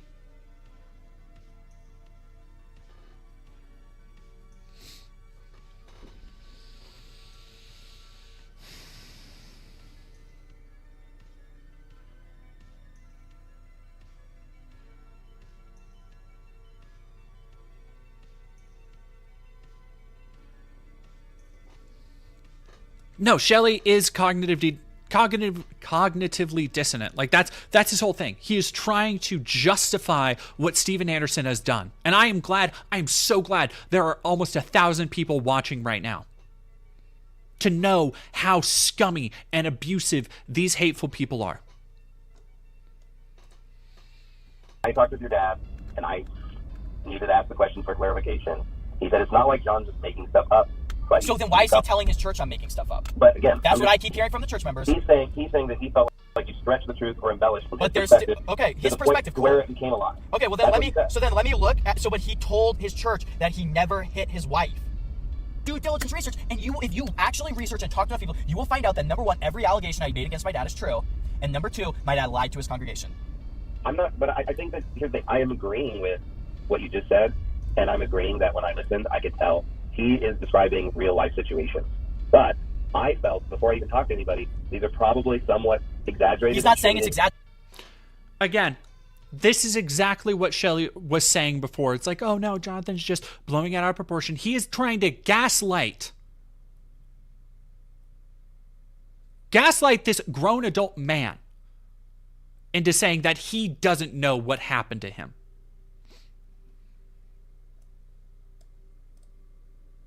He's saying it's not true and he never hit his wife. But these facts are going to come to different conclusions. Okay. Because the whole world, John, thinks that just spanking your kids politely with a paddle is child abuse. Like, listen to this shit. They are trying to, and that's literally what fucking Steven Anderson said in his service. They are trying to cast it as like, oh, everybody's so sensitive. You're just a bunch of liberal snowflakes. Just because you get hit on the butt with a paddle a couple of times, that's not what's fucking happening. You acknowledge that, Jonathan Shelley. You know that. You know this is not just a couple light spankings. We are talking about children being beaten with electric cords until their backs are bleeding. Children being essentially waterboarded with ice cold water from the ages of like 6. Inhumane treatment by any metric that will leave every one of these kids traumatized. That had kids as young as 5, 6, 7, 8 wondering why their parents hated them. Why did their parents have them? Why didn't their parents love them?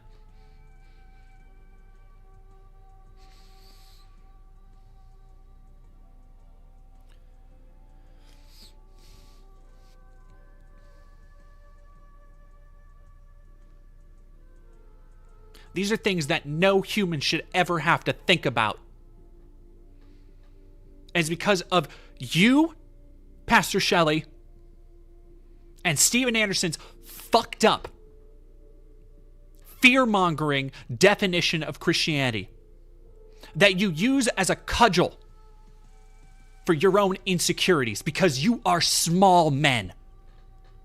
You are small and insignificant, and this gives you the only thing that allows you a semblance of that power that you so desperately crave. And I hope you hold on fucking tight as it takes you down.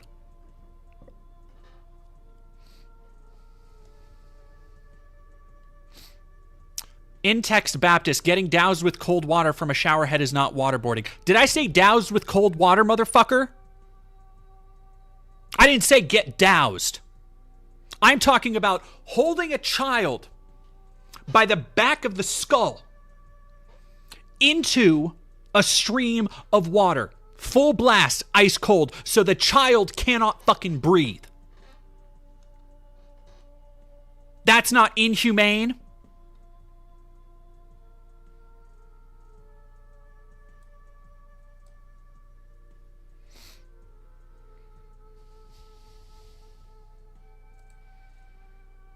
That's not really true. The vast majority of people in America, like half of America, doesn't even think you should spank, period. And then a large percentage of people think that it's spouse, like just child abuse. But the whole world over agrees that torture is wrong. Like, that's against the Geneva Convention. That's against the Constitution. Sure. And my parents were torturing little kids. Tortured, yes, John. yes, getting beaten with an electrical cord as a way to punish, as a way to get information out of somebody. What would you call that then? What would you call that? What? I think like this trying to get them to tell me what happened. Okay. Okay, then sounds torture. like inflicting pain on somebody. Let me look at the dictionary definition of the word torture then. Because what do you call inflicting pain on somebody to get them to admit something if not torture? It could be argued torture. Hang on, torture.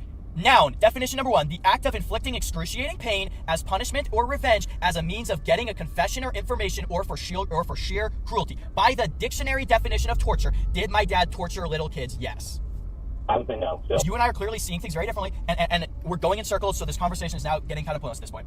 I understand. Thank you for talking to me. I understand what you're saying. I hear you. I understand you. And I respect your opinion, but I disagree. Right? And I don't expect you to agree with me right now, especially, but I just hope that, I hope it'll be Again, this fucking bullshit about like, oh, when you're older, you'll understand. With that rhetoric, with the idea that Jonathan Shelley is justifying this shit and saying, oh, when you're older, you'll understand. I cannot imagine the shit that he is doing if he has kids. I cannot imagine the shit that he is doing if he justifies this behavior, acknowledges it, knows it's happening, and justifies it. I can't imagine what he's going to do to his own family and to his own wife.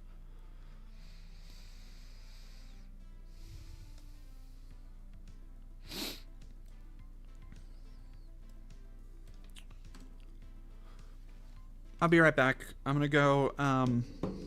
I'll be right back, and I'm going to go get some water, and then we will watch the Bellator Baptist.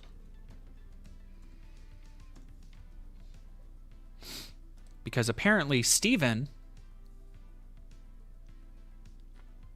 response to John's accusation that I supposedly lied. I can't wait to watch this. I'll be right back.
almighty.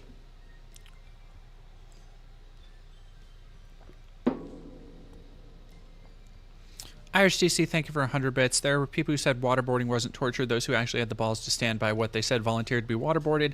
Then they changed their minds. Anyone who says whipping a child with cables until they bleed should be whipped until flesh cleaves from bone to see if it's a fair punishment. Yeah. It's like when the few times police take accountability and decide that, hey, if you want to carry a taser, you should know what it's like to feel tasered.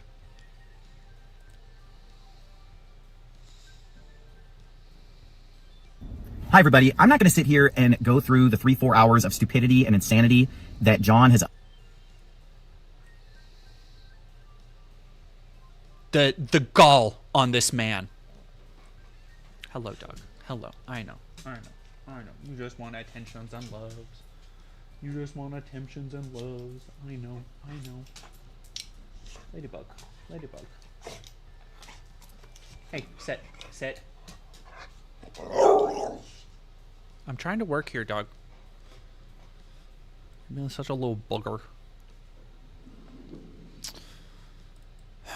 Alright. Yeah, no, Michelle Hunt, this is the bastard who did all these things. Uploaded over the last few weeks. Suffice it to say that a lot of what he said is embellishment, exaggeration. It's totally out of context and distorted. Although some of it is... What is the context, Steven? What could the possible fucking context be for the shit that you have done to your kids and your wife? Of course, based on a kernel of truth. Some of what he's saying is just outright lies that's not based on reality whatsoever, okay? But there's one thing that I do want to address, which is this thing that he just keeps hammering over and over again, that I supposedly lied to my congregation. Because I had a meeting with all of the men of our church a week or two ago, and I spent like over 3 hours, you know, explaining everything to them, going through all of this garbage, and by the way,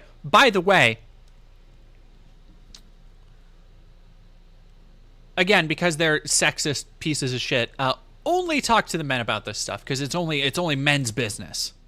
Men like, and Pastor Shelley wasn't involved because Pastor Shelley doesn't go to that church, but men like Pastor Shelley, men who are probably openly abusive in their own homes because they feel justified to do it because of people like Steven. Men who are probably suck-ups and sycophants because another thing all of his adult children have told me is that he loves people who suck up to him, who fall into his little cult of personality. So again, forgive me if I don't fucking take the testimony of these men, of the people that you pass judgment on, seriously.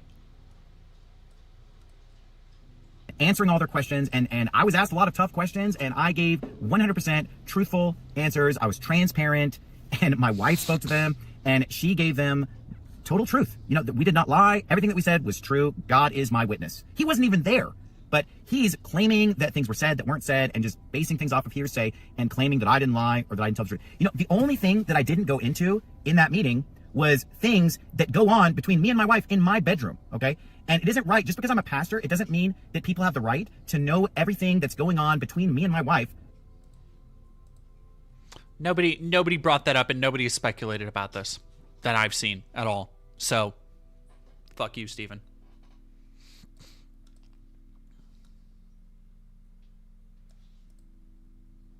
Behind the closed doors of our bedroom, it's inappropriate to discuss those things publicly. I never brought any of that shit up. I don't know why he's bringing it up. And I'm not going to, okay? He, at the beginning, when he first made his video, is singing a totally different tune than what he's saying now. And anybody who just watches all of his videos can see that they're not even internally consistent. That's not true at all.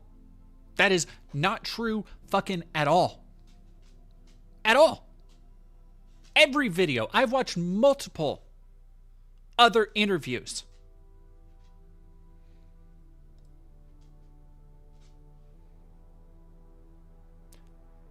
Jonathan has never been anything but consistent, Stephen. And again, not just Jonathan. 2 of your other kids. His testimony changes from video to video. Okay. No, it doesn't. And it doesn't agree with Isaac, who's supposedly, you know, the second witness or whatever, even though Yes, it does. It literally does. I talk about in that first video, everything John talked about, I separately corroborated with Isaac. You are... Steven, you're making a video to talk about how you didn't lie, and you're lying in it. Isaac tells a completely different story. And, you know, again, I'm not going to sit here and go through all of the stupidity of that. But, you know, he's claiming that I lied because I said I didn't punch my wife. And he's saying, well, I was never accused of punching my wife. Yet, here's his first video where he literally accuses me of punching my wife.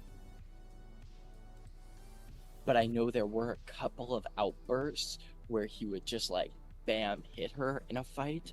Like, bam, hit her. That he didn't say that, Steven.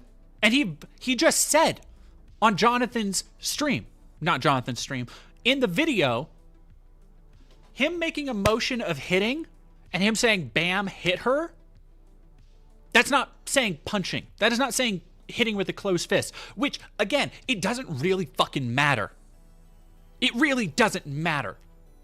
It is a semantic debate without a fucking point. And I know that that is how you try to cull and keep your little congregation in line, by trying to mentally outmaneuver them with these little fucking points that don't matter.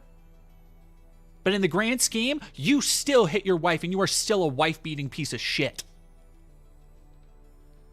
And no, he's not saying punch here. Unless you're going to show me another clip from my video. Like, bam, hit her. But then he says, oh no, that never happened. I never made that accusation. He didn't, you fucking idiot. He didn't say punch her, he said hit. I could show you the difference between a punch and a hit, Steven. Like, he really thought he did something there. Like, with the zoom in and everything. He really thought he fucking had something.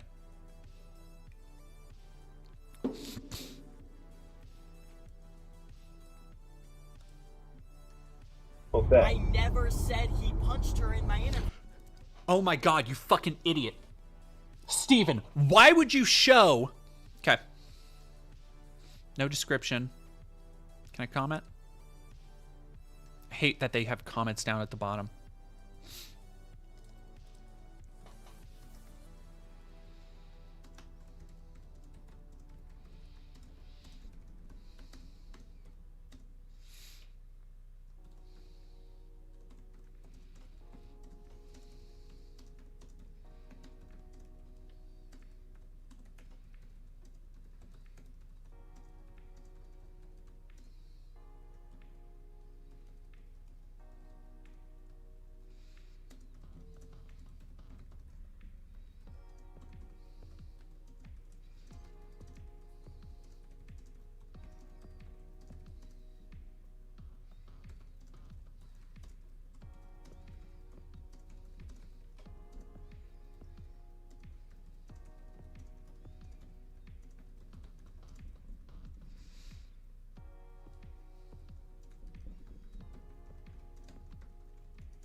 So why would that be the accusation?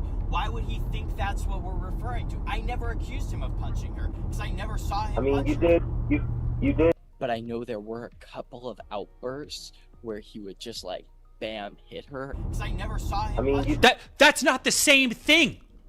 That's not the same thing. Him making a motion is not the same as, okay, maybe he was trying to illustrate the point.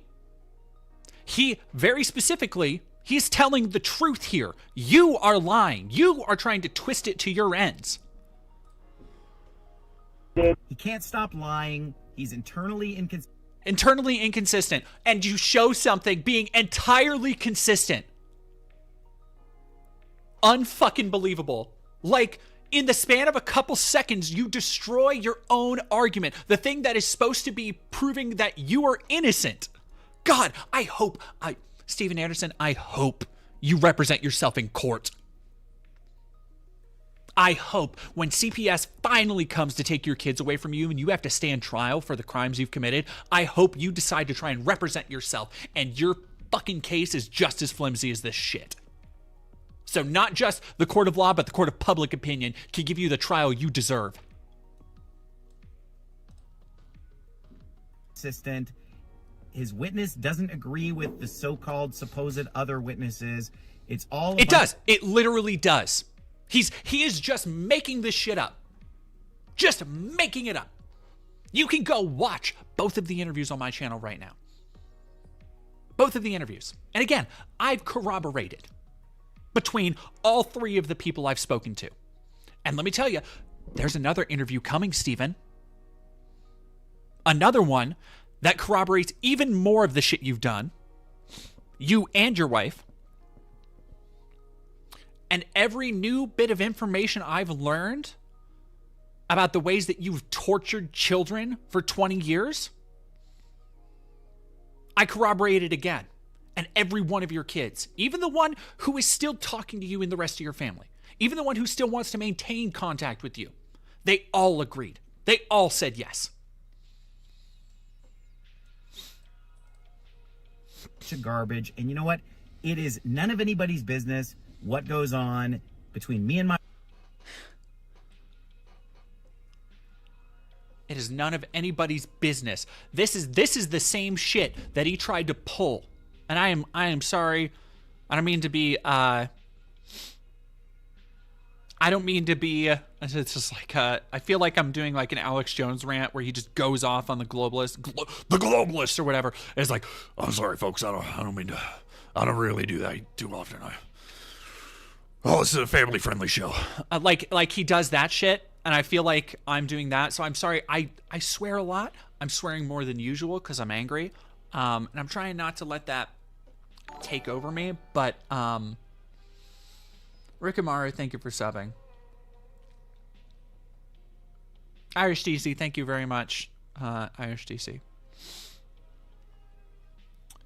And yeah. My wife in our bedroom. We love each other. We have a great relationship. We like our relationship. And that's none of anybody else's business but our own, okay? And we can do whatever we want, and we don't have to answer to our children as our judges. You know, this is, again, they love to twist this shit. And it's sickening how they twist it, and they try and use the Bible as their backup. Like, they don't have to answer to anybody but God. They don't have to answer to the law. They don't have to answer to CPS. They don't have to answer to their children who they are violently beating. Why does Alex Jones kind of sound like Beetlejuice? I could probably do Alex Jones as Beetlejuice. No, okay, that's too whimsical for the emotional stream I'm in right now. I can't go on a tangent. We're almost to the end of this, and then we can get to something a little bit lighter. Remind me to do Alex Jones Beetlejuice in like 20 minutes. First video, it starts out of just him hearing things through the wall and making interpretations, you know, his little 8-year-old mind or 10-year-old mind or whatever, making interpretations over the course of several months and then coming to a conclusion with his other little children that he's talking to, right? And then now it's like, oh, I just saw it all the time and all this stuff. Well, here's the thing about that is that you really think for 1 second that my wife and I do these kind of things in front of our children? You know, the stuff that goes on in our... Beating your children? Do you really think my wife and I beat our children in front of our other children? Yes, you do, because you use fear to control them. Like, I don't know why he's harping so much on, like, he seems to be trying to frame it as a sex thing. I haven't seen any interview where any of that was brought up. I have not brought that up. I did not bring that up in my interview questions. Ever. It's irrelevant. I don't care, Steven. I don't know why he's trying to frame this as like, oh, what me and my wife do in our bedroom is our personal business. Nobody gives a fuck. You were just trying to obfuscate and change the subject. Bedroom happens behind closed doors, buddy, okay? And this is madness. In the first video, it's he heard something and made a conclusion. You know, of course, when he's not just outright lying and accusing me of punching my wife. Okay? He didn't. But the stuff that he heard, guess what? He doesn't know what's going on. He misinterpreted it. And, you know, now he's just, in the subsequent videos, upping the ante because he's not getting what he wanted. You know, he wants me to get fired. He wants to destroy my ministry. And it's not happening. Not a single person in my church has asked me to step down. And in fact... Bullshit. Bullshit. Dude. Bullshit. Bullshit. Yeah, no, not a single person in your church because you probably kicked them out, Steven. You insecure little manlet fuck.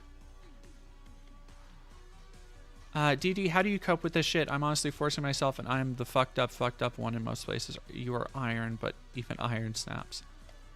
I've been through it, y'all. I've been through it. It, like...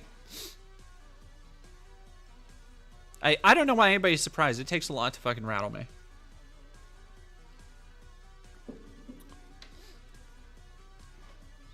Fact, everybody's just encouraging me to continue.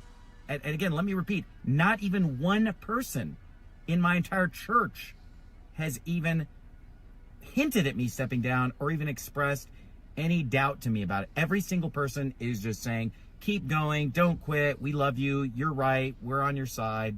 You know, bullshit. So he's not getting what he wants, so he just keeps... We love you, you're right, we're on your side. And he wants to talk about, and he doesn't technically run a cult, but he sure does fucking treat people like it. Like, you all fall in line with what I believe.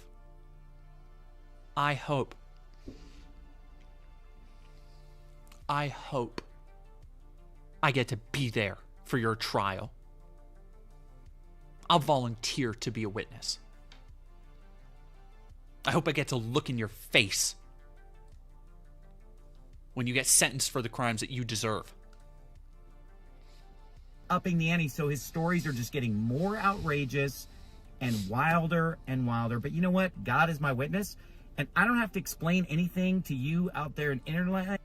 See, that's it. All comes back to that. That's what he ends on. That's what he ends on. I don't have to explain myself. I am above reproach from anybody else. I don't have to explain myself when I'm abusing my children. Because God's on my side. God says it's okay for me to beat children. God says you shouldn't spare the rod. So I beat them with an electrical cord. So I shove their face and their head into a brick wall so that it exposes the bone and leaves them with a permanent scar. So I beat my wife and tell her that, oh, you'll get this many lashings when we get home. So I make my kids cover up when they're around other kids with long sleeve shirts so nobody has to see the bruises and welts all over their fucking body.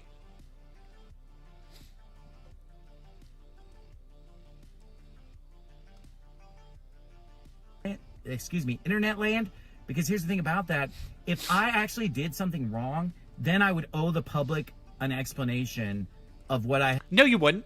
You would say you don't. You would do exactly what you're doing right now if you did something wrong.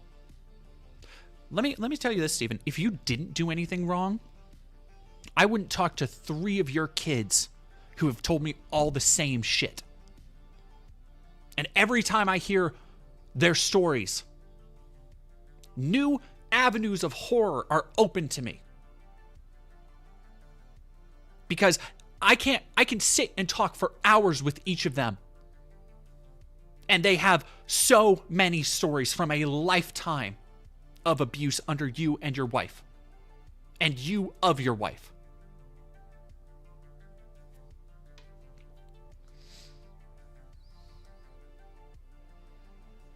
You will answer to God, Stephen. If there is a God up there, for your sake, I hope there is. For your sake. So that you can get what you deserve.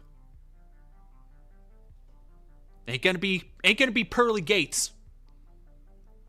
Isn't gonna be a father's mansion. You want to talk about how other people are gonna burn in the lake of fire?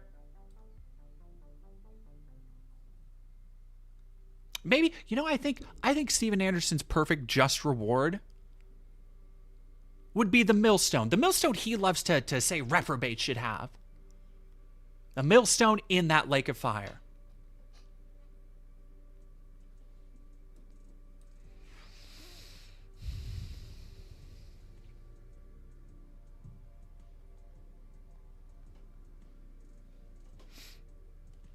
Lee Kestner, I don't know about tomorrow. I just said soon. I have to edit it.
We would not be in this. These are from his sycophants in the audience. Born Again XCon, thank you very much for subscribing.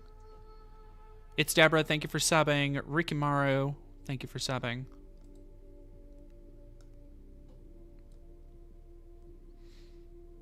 Please don't let these kids end your ministry. We go to a church now that is average because you said we must go to a church, so we go no matter what, and I get my real direction in sermons at home from you.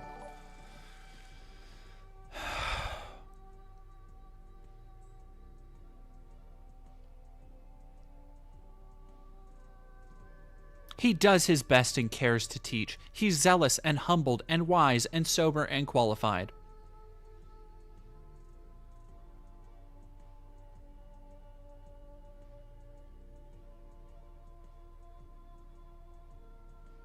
You motivate me to be a better husband and father. Just another attack from Satan.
My comment's already gone.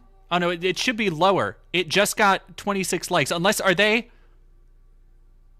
Wait. Comment is already gone. Let me go back.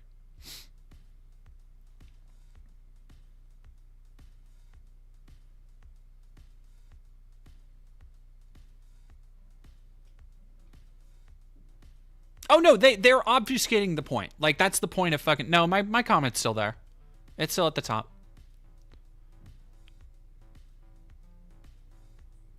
God bless you and Faithful Word Baptist Church. You people are so deluded.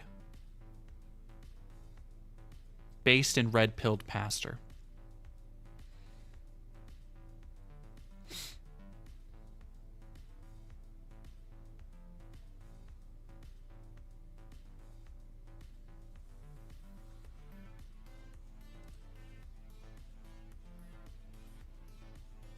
Yeah. The real question is, why is John doing all this? Did he lose his Xbox privileges? Yeah, great question. If he had such a great fucking life, why would he go against his father, be ostracized from seeing his siblings again, be ostracized from his only family that he knows?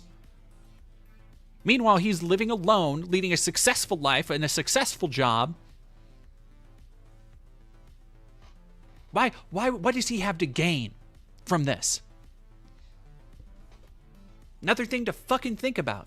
And think about what John has to gain versus what Stephen has to gain for lying. If he came out with the truth about how he treated his kids and his wife, what would happen to his precious ministry, his church, the thing that gives him purpose? Oh, my comment's gone for y'all? Damn gossipers everywhere. Buckeye Baptist, 1976. Fuck you.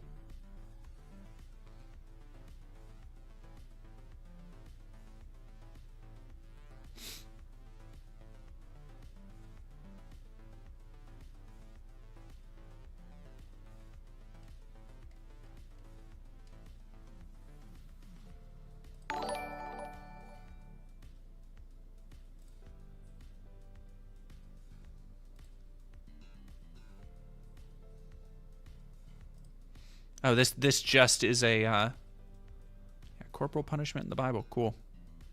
By the way, Steven Eriksen's supposed to be banned off YouTube, so this might as well just be him.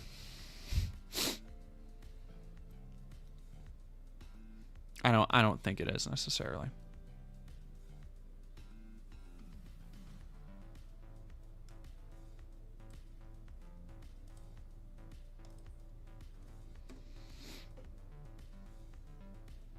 Well, John isn't the one. Stephen is the one. I don't know, unless people keep calling the person who owns this channel John. I don't think either Jonathan Shelley or the other John are. No, I still see my comment. It might be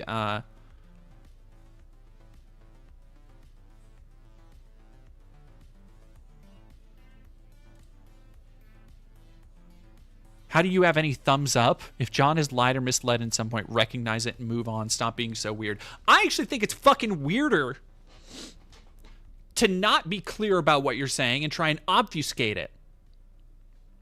Just saying. Response to John's accusation. Let me go see, actually. I'm curious about something. Because that might actually be Stephen?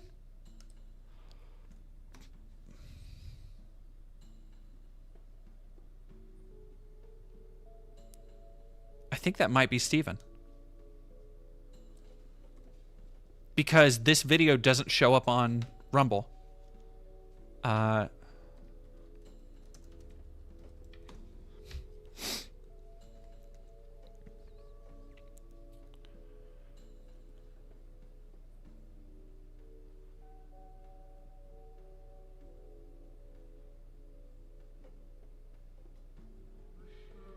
Banned preaching.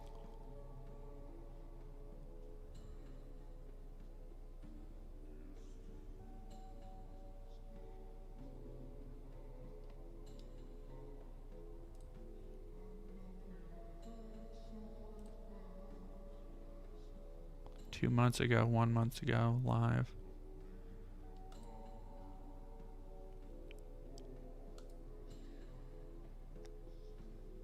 I think it had to have been hidden then. Cool. Cool.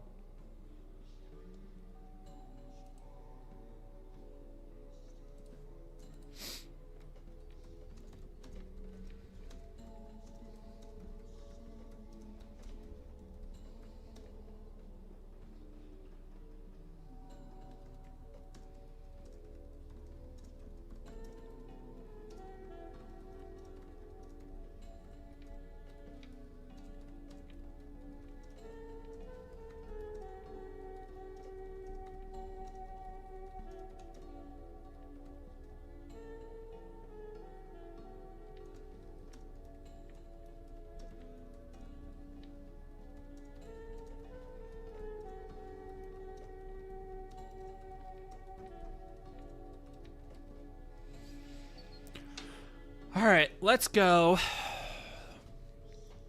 Something a little bit more funny. A little bit more whimsy. Was it? It was 20 conservatives. Yeah, there it was. Oh God, I hope, Steven Anderson, I hope you're watching this live. I hope you can only imagine what's coming to you.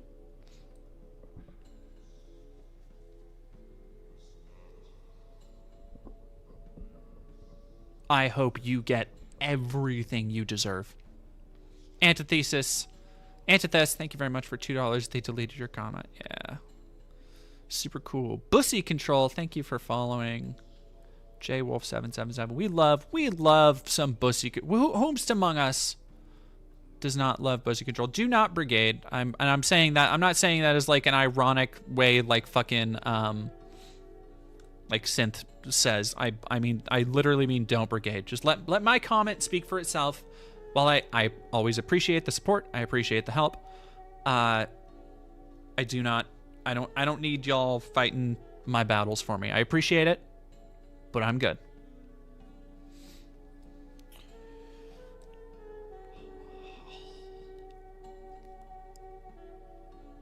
God damn. Hour and a half? Why can't you fuckers?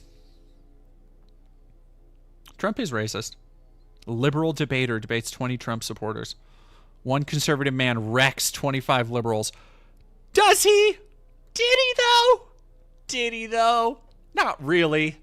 This video, the Charlie Kirk one, kind of went viral, or little snippets keep going viral from it, and it's very funny to me because every time a little piece goes viral, it just like he gets beat the fuck out.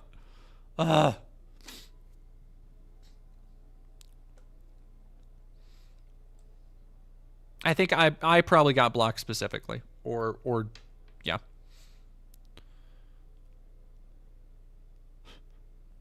14 million views, yeah. Aol, thank you very much for becoming a member. Yeah, no, do you consider that a feast? That's a dolphin. That is I saw that clip for the first time. Hilarious. Charlie just being like, "Oh, what?" It was that Andre the Giant meme, like literally, as the guy was like, "You think this is a kid's fetus? This is a dolphin, you fucking idiot!" And he's just like, "Oh, wow, oh, no, very good." No, yeah, Gray ADHD. They like the Jubilee thing is very much conservative leaning. It is not. There's two main categorical reasons why. Well, I think it is very funny that they are essentially putting a child up against 20 people who think Trump is okay. Like what kind of message does that send for the intelligence of your side that you're like, can 20 Trump supporters equal one regular American college student? Magnifique. Like you can't make owns like that, right? Oh yeah, somebody did say fentanyl? Who? Fentanyl? Somebody says fentanyl. Amber Grace, thank you very much. Have a good night. What was I saying? I was saying... Oh yeah, somebody talked about... I know, I was... Mockingbird, I was like, fentanyl is just estrogen.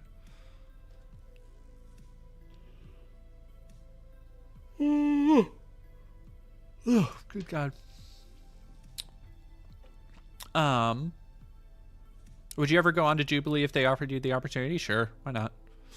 I'm not fucking afraid. I was thinking of the Axeman video that we watched the other night because the Axeman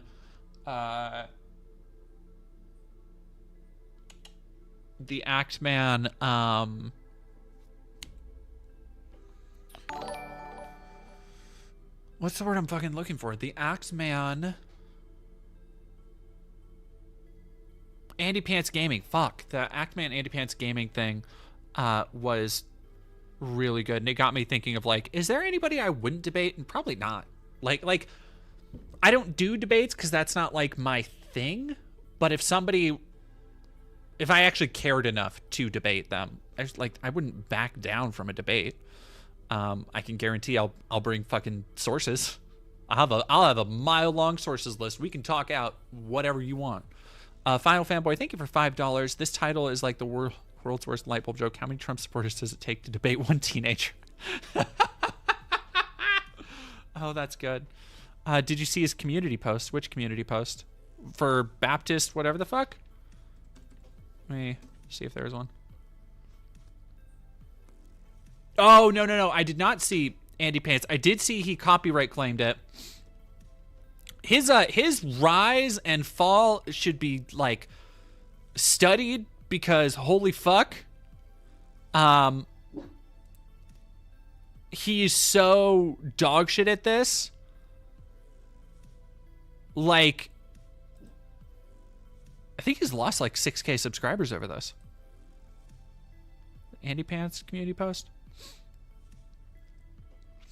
Working on crafting another hilarious video, just ready to absolutely torch Actman and bring up every shady thing he's ever done. Then I thought, this is fucking oh my god. Sorry. I don't do, y'all know I'm not like super big into drama or anything, but the cope here, astronomical. You could tap into the cope and use it as a sustainable energy source at this point. All right, for those who don't know, and we watched it the other night, so you can go watch that stream. Andy Pants Gaming got, and I've used this term a lot because it's really the only thing I can think of. He got fucking dog walked by Axeman, a YouTuber I'm not really that familiar with, but he got fucking destroyed. Just like insanely outmatched. It was like watching Michael Jordan dunk on a toddler and then watching him dunk the toddler. Like, it was ridiculous. Looney Tunes cartoon anvil on top of your head shit. And Andy Pants has tried to play it off. Even in the video, he tried to play it off. I was like, oh yeah, thanks for letting me roast you, dude. Like, there's no way he actually believes that it makes him look good. Like, there can't be. There can't be. It's impossible. Yet he keeps trying to play it off cool, despite the fact that he is also doing quite possibly the most uncool thing you can do, where I believe he already deleted the video. Hello, dog. Hello. Doggo says hi to everybody.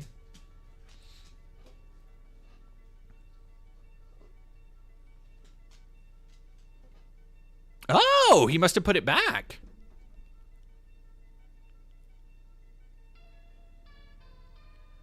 Live chat replay was turned off. And decline. How do you quantify masculinity? I mean, like the Doom games, like 2016. Well, dude, so he didn't. Doom Eternal. Oh, he did put the comments back up. Space Marine 2. Weird. That's pretty fucking masculine. I mean, because he did take it down for a bit, or he shut the comments off. So for him, and Actman, for his part, is like, dude, if you want to fucking do this, if you want to copyright, because Actman uploaded his version of the debate, which is like a standard thing. And Andy Pants, by the way, very new to the idea of like having a platform, using it fucking terribly, thinks he can do no wrong, is going to be undone, hoisted by his own petard.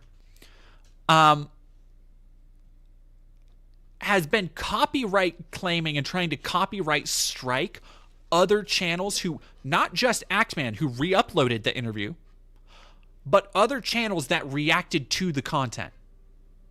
Like, dude, it's exactly what I was saying when we watched the thing. It's like, I don't think you got the facilities for that, big man. You don't. You're not built for this. You're not cut out for this. So the level of cope here, this was just 4 minutes ago. This is so good. This is so good.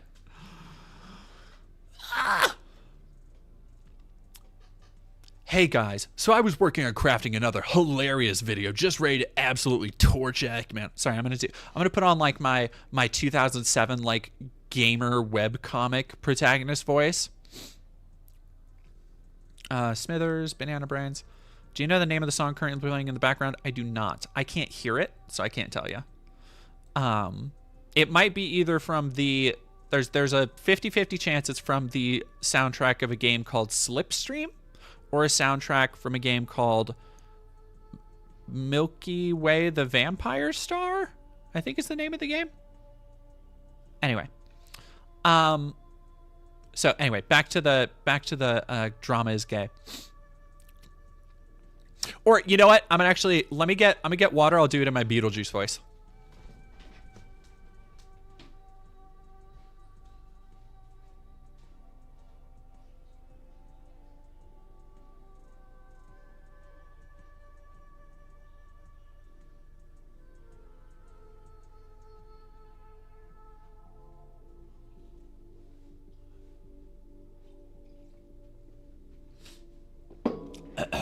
Okay. Let's see if I can get the it's all in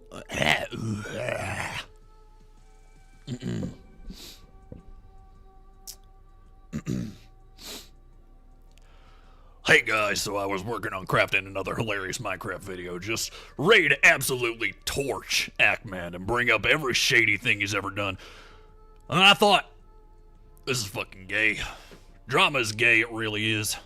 I didn't start a queer drama channel, I started a channel to expose the woke cancer. So message me privately if you want me to make a video explaining why everything the Ackman said about me was either false or taken out of context, and I will only share that video with people who actually care. But I'm done responding to the dude because internet drama is gay as hell. It's time to move on with my life and make some videos about games.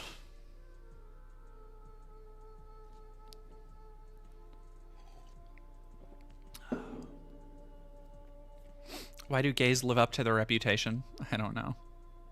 I have a reputation for a lot of things. About games, more like. Myself, is that off the cuff? What do you mean, is that off the cuff? My Beetlejuice voice? Yes, that is off the cuff. In the words of Furky, you don't want no drama. Have a good night, Quiet Kitsune. It's not for the viewers, or it's for viewers, not the stream. Yeah. You like the new Beetlejuice? I haven't seen Beetlejuice 2. I've been so busy lately. Tyndale, you mean acting like a fag? Oh, honey. It's adorable that you think that offends me. I call myself a faggot. Like, at any given point, there could be one of two people in chat, maybe more, whose dicks I've sucked. Like, you're not offending me, honey. Like, I look like hell because I have pink, chipped off nail polish. Like, who are you coming at with that?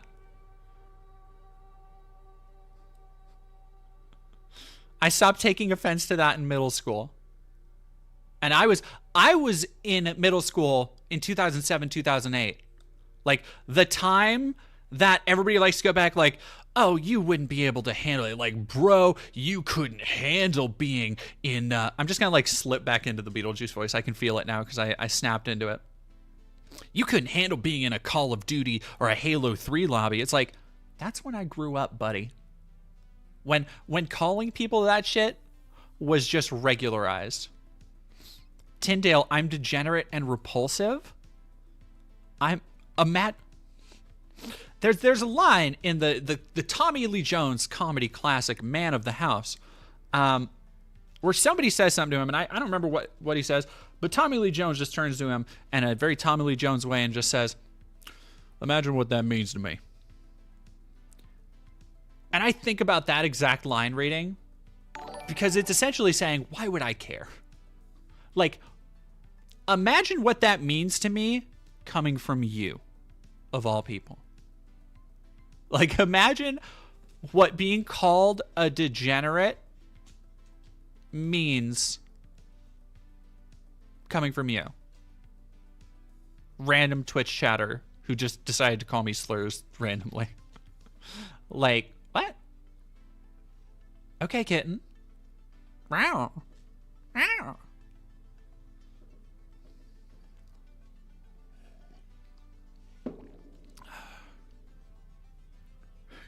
From the part. I love that. I love that, Vimmer. I should seek that out. Joe Arnold. Anybody using the term degenerate as a cum sock within 10 feet of them? Hey, No, that's at least 15 feet away from me right now. Joke. But we like to joke here. Why are they so mad though? I don't know. Like, when I get mad on stream, I get mad about like shit that actually matters. Like people beating their children. I get mad about that a lot. Wait, we can say F slur on YouTube? Please don't. No. I guess they let it through. I don't know why. But spelled degenerate. Yeah, 99% of the time with the triple parentheses. Anton Preacher, I feel seen. Where'd he go? Why don't you have Twitter? I do have Twitter.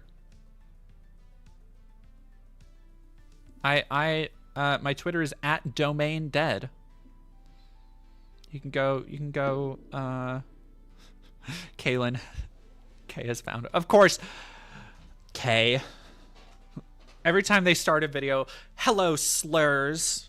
Just puts a big smile on my face. By the way, Kaylin is exactly like that in real life. If you ever wonder between like Kay and Hoots and Jesse, like I wonder if they're like that just on camera or like that in real life. They are exactly like that in real life. For those who don't know, go follow Jesse Gender, Kaylin Conrad, and Hoots. And the Respect the Dead podcast, which is Kaylin and Hoots' wonderful podcast. That was probably Steven Anderson's alt account. No. Thank you very much, by the way, Psycho Salad for $5. If that was Steven Anderson's alt account, it was not nearly enough calling me like a reprobate and a sodomite. Sodomite's one they really love. Which, like, by the way, it's not even that much. Like, sodomy takes so much prep work. Ugh. Am I right, girls? Come on.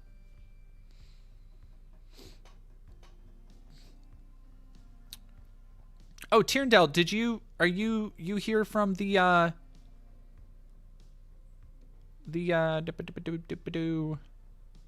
It is evil to attempt to split a family and attack a God-loving church. Tyndall, I'm so glad. I hope, actually, buddy, you should go back and watch the entire beginning of this video. And I would ask you to please like and subscribe to Dead Domain, because this next week there's going to be not a second, but a third Anderson kid coming forward to corroborate everything else that the other kids have said. I am not attempting to break anything up.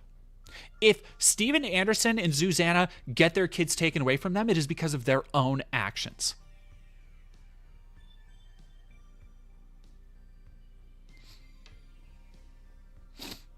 And I hope they do. I hope they do.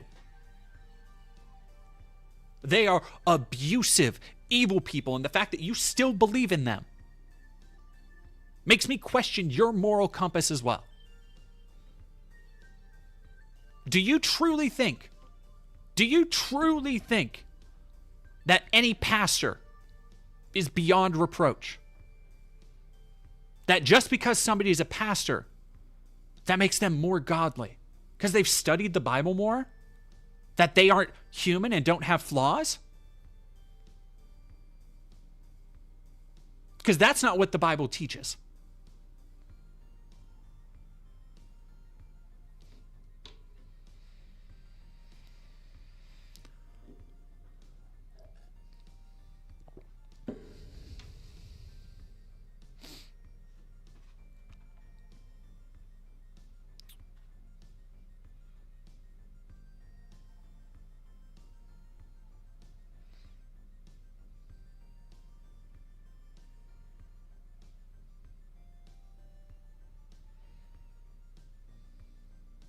Sorry, I'm catching up on the chat really quick.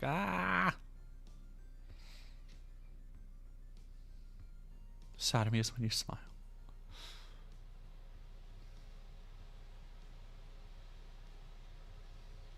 Cubby the easily annoyed. Unfortunately, you have no basis for morality. Fuck you. You believe the same bullshit that, oh, all morality comes from God. Okay, well, so you think that there was no morality before the Bible was written? Before it was passed down to people? Then do you literally think that the only people the Bible talks about were the only people in the world? That when God had Noah, Cain, Abel, that those were the only like 3, 5, 10 people in the world, were just them and their families? Who did they go farm with? Who did they go into town to train with? Who went to the Tower of Babel? And all of these places had moral codes, compasses, laws, guidelines. You seriously want to tell me that there was no law, that nobody decided before it was written down in 10 Commandments on Mount Sinai, before it was given to Moses? I was going to say Noah again. To Moses. That there were no laws. It was just a lawless Mad Max wasteland fucking everywhere. That's the argument you want to make, is that morality only comes from God, that we only get morals from God, that we can only understand good and evil because God. But that's not fucking true. Because even tribes who have never been contacted have laws and rules, have moral codes that they've come to, have an understanding of things like pain, loss, suffering, have an understanding that you should strive to not inflict that on other people at a very basic level.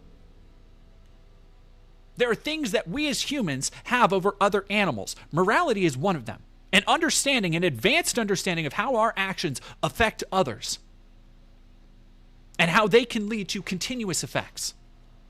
So fucking spare me the idea that morality can only come from God. If you have a mother who's never heard the word of God,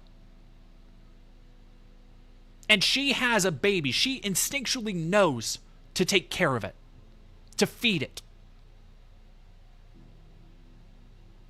She will feel that bond with her child. If you have two people who have never heard of God, and one of them hits the other,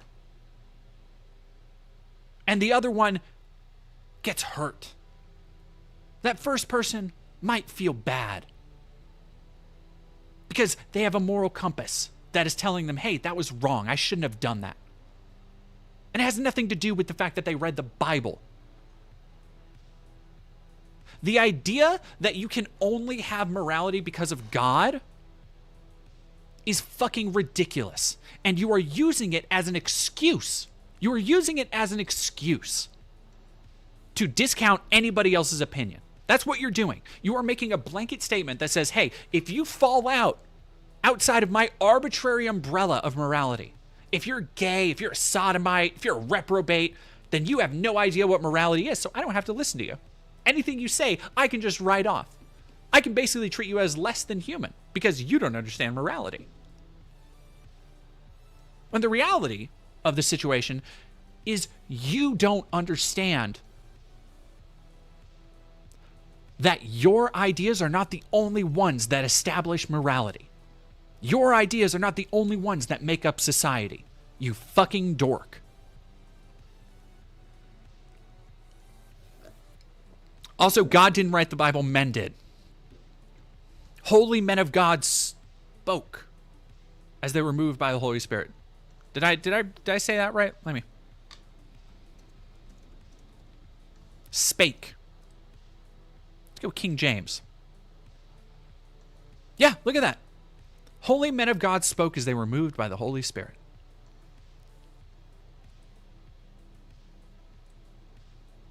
God damn, I guess I do still remember a lot of this shit from my Lutheran days.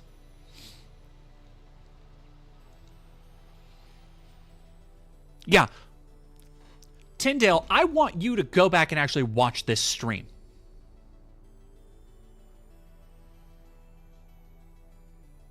Watch this stream. And if you can Listen to my reaction. Listen to the reactions of the chat towards the shit your father, not your father, Steven Anderson, their father is done.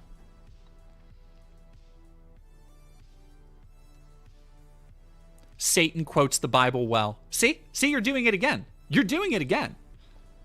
You're doing the exact same thing. Saying, but even Satan quotes the Bible. Was Satan, let's go on your little fantasy journey for a moment. Was Satan used as a tool of God?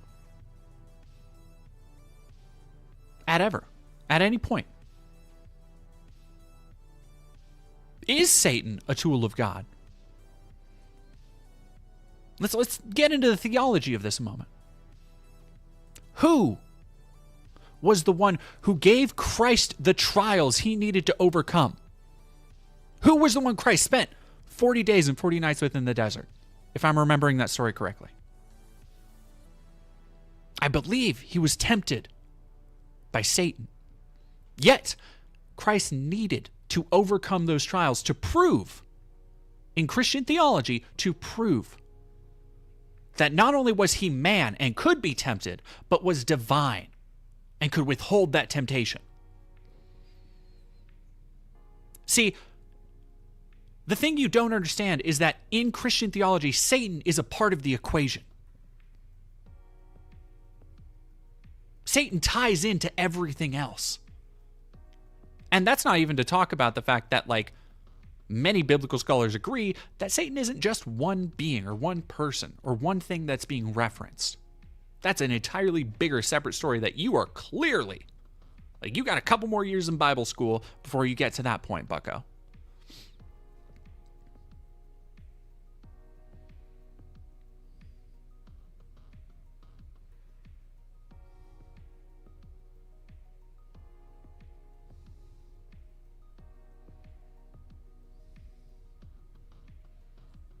$13 at least.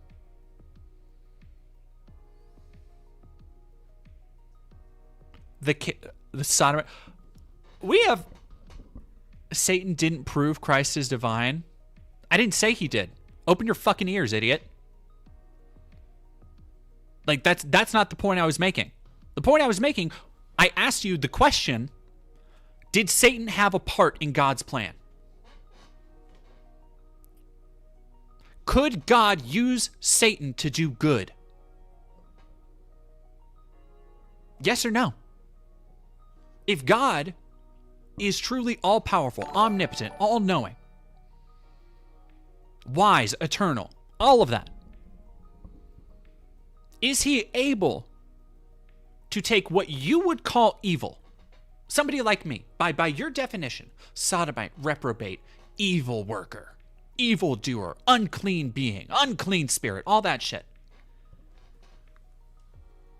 Could God not use even the lowest among us, again, according to you, to help children who cannot help themselves? Is it so far-fetched to you that the Lord, the one you believe in, the Christ Jesus who sat with prostitutes, who threw out the Pharisees from the temple, the triumvirate, the 3-in-1, Father, Son, Holy Ghost, that God would not use a vessel like this to protect his children? Do you really think that?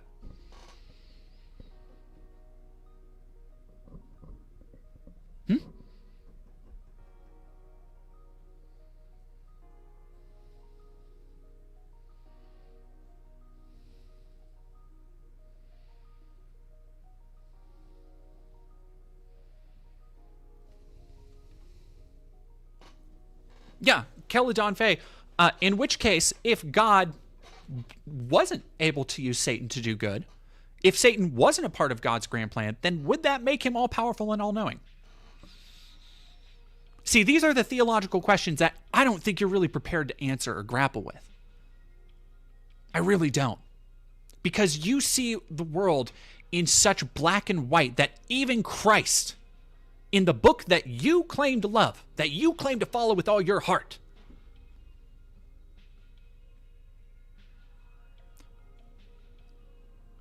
did not see the world in those terms. When the liberal cuck soy boys like me and all the libs that hate you and whatever the fuck you like to make excuses for anytime somebody criticizes you and your little church cult, when we say things like, oh, Jesus was forgiving and kind, it's because he taught mercy and understanding. That's why your precious little Pastor Anderson taught, and all the fucking, I've watched plenty of your NIFB preaching. That's why you have to rely on the letters of Paul more than anything from Jesus. That's why you have to rely on the letters he wrote to the different areas. Corinthians, Romans, Ephesians, Philippians, Colossians. You have to rely on those recommendations, those laws that he passed down, where he tackled all the different issues of the area. Because that's where the rules come from. Not the example.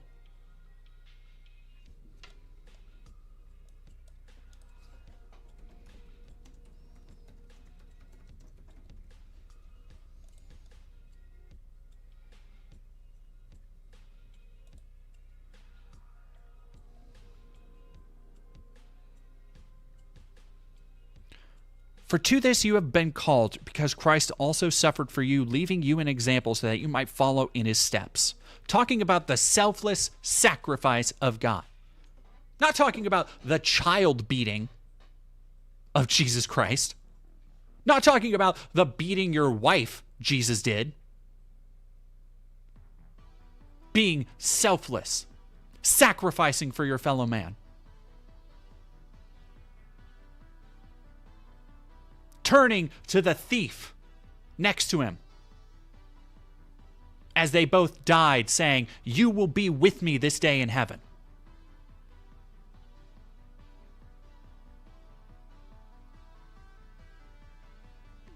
You want to call yourself a Christian, you should call yourself a fucking Pauline. Because that's who you really want to follow. That's the rhetoric you actually want.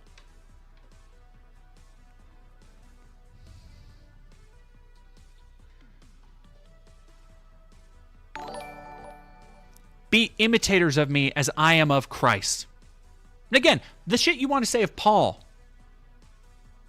you like to leave out a couple of parts. I am an imitator of Christ. Now I commend you because you remember me in everything and maintain the traditions even as I delivered them to you. And he said to all, if anyone would come after me, let him deny himself and take up his cross daily and follow me. Now, what do you fucking think he meant when he said, follow me? Take up his cross daily and follow me. Do you think that means take up his cross daily of beating the shit out of children, of waterboarding 6-year-olds, of threatening children that they'll have to eat their vomit if they throw up inedible gruel? Is that what you fucking think? Do you think he means take up the cross of trying to help your fellow man?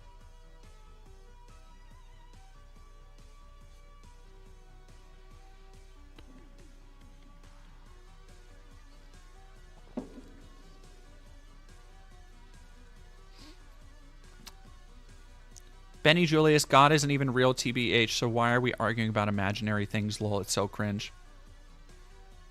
I'm arguing in his fucking corner. If he wants to step into the ring, I can step into his ring. It doesn't fucking matter. I need to stop making false accusations. Those aren't my accusations, Tyndale. Those aren't my accusations. Those are the things that three of his kids who have nothing to lose, who have nothing to gain by going against their father, who are having their fucking lives ruined. 3 different adult children have come to me with this information. I I've corroborated their stories across all three. But you would rather believe one lying sack of shit who has a vested interest in not having his preaching taken away from him, in not going to jail.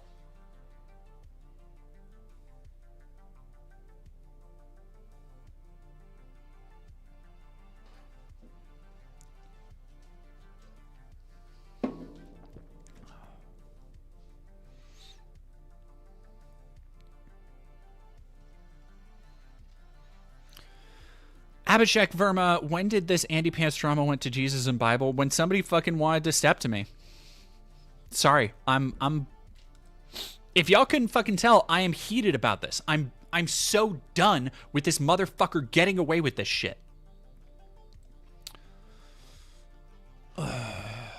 Sorry, I've been ranting for a long time. MDME Flow, thank you for subscribing at Tier 1. Psycho Salad 665, thank you for $4.99 again. I've been watching you since the NIFB Unfiltration. I'm sending another 5 because your righteous anger is deeply cathartic. Thank you and good night. Thank you. I appreciate it. I hope you have a great night. Chaotic Tired Goblin, thank you for $4.99. DD, I wish you'd been my Sunday school teacher way back when I was forced to go. You'd make this shit actually interesting. I try. There is fascinating history, fascinating lessons in the Bible. Song of Solomon is filled. Song of Solomon and Psalms are filled with gorgeous prose, no matter what fucking translation you read. Like, a lot of people like to discount Christianity wholesale. But you cannot tell me, like, don't fucking get me wrong. Christianity, the idea of Christianity has been taken advantage of by people who have used it to evil ends for basically, like, since Christ died. Like, basically, right after Christ died, people used it to evil ends. But it's also been responsible for so much community, love, faith, healing. The things that are actually taught in it. If you just look past the fucking Levitical laws.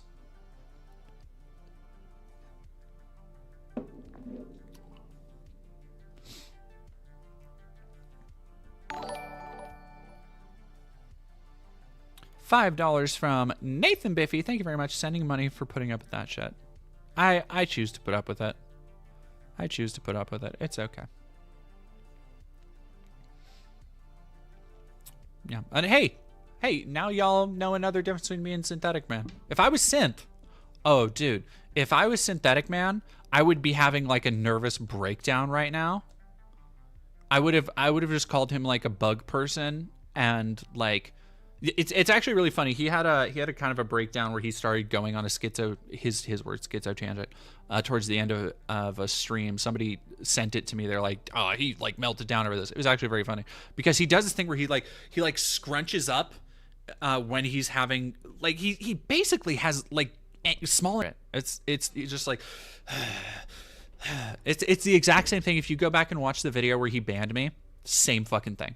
Where he starts talking, he's like, "Dead Domain, please take the stage," and he's just like visibly like fidgeting and nervous and shit. Oh,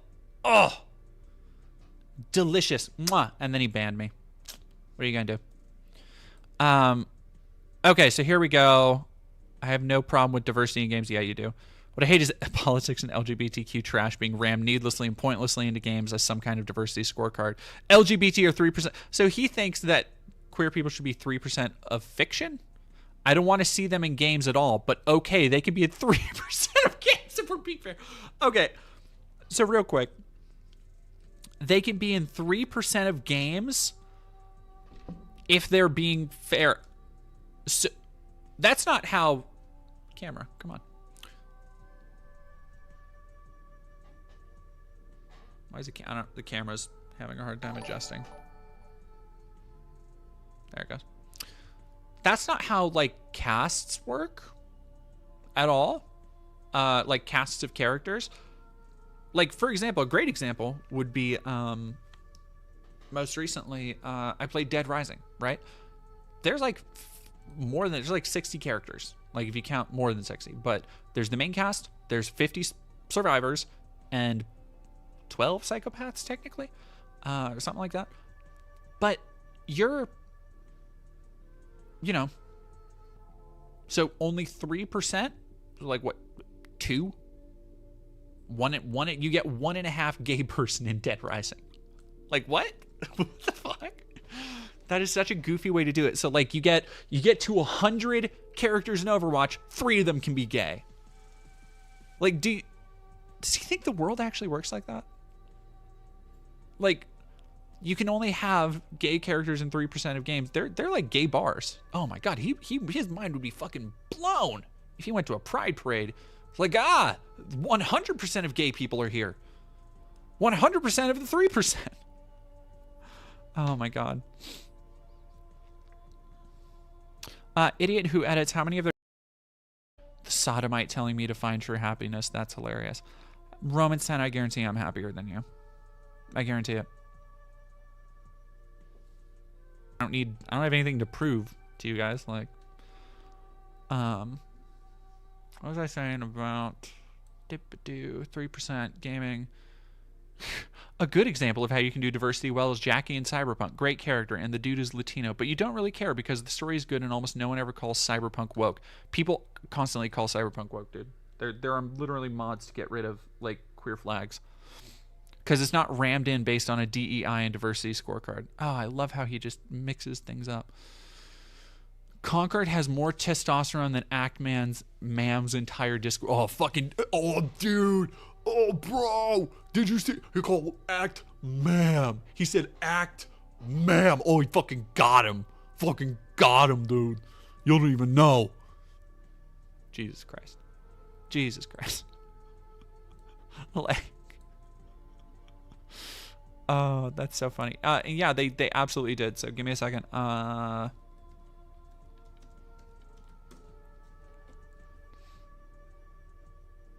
no. Oh no, is it happening again? All right, YouTube. Can you hear me, YouTube?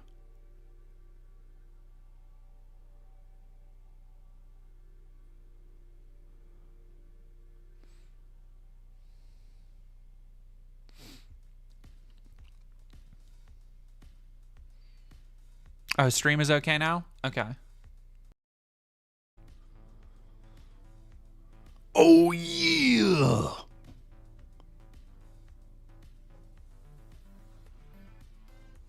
No?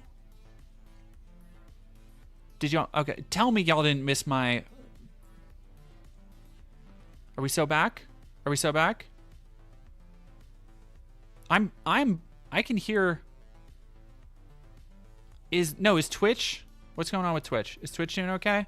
Still no sound on Twitch?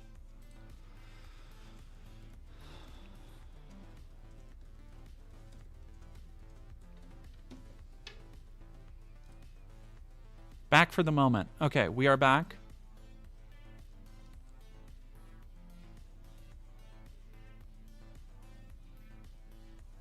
You missed me transforming into a werewolf? Okay. Ashley, thank you for $5. You going off at the Christians like that reminds me of when I got kicked out of Sunday school for asking too many difficult questions. Many such cases. Many such cases. They're blinking up a storm.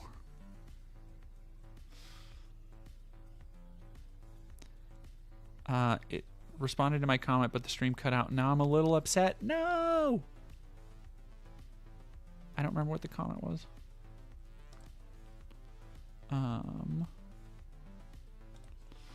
Try reloading. If not, YouTube is still up. Oh, God, I hate Twitch. I don't know why. If it's not Twitch, it's YouTube.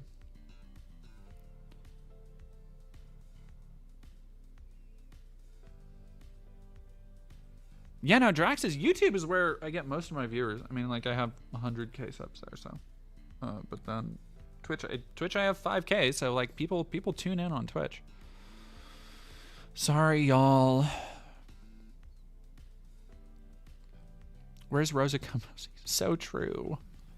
Video games. Woke video games are bad. See, people are just fucking, like, oh, this Andy Pants motherfucker. Woke video games are bad games, and it's a game that's not even out yet. Okay, you know what? This is a 14-minute video. We're gonna go in. We're gonna go in. Let's do it. Let's do it. Let's do it. Let's do it. Let's do it.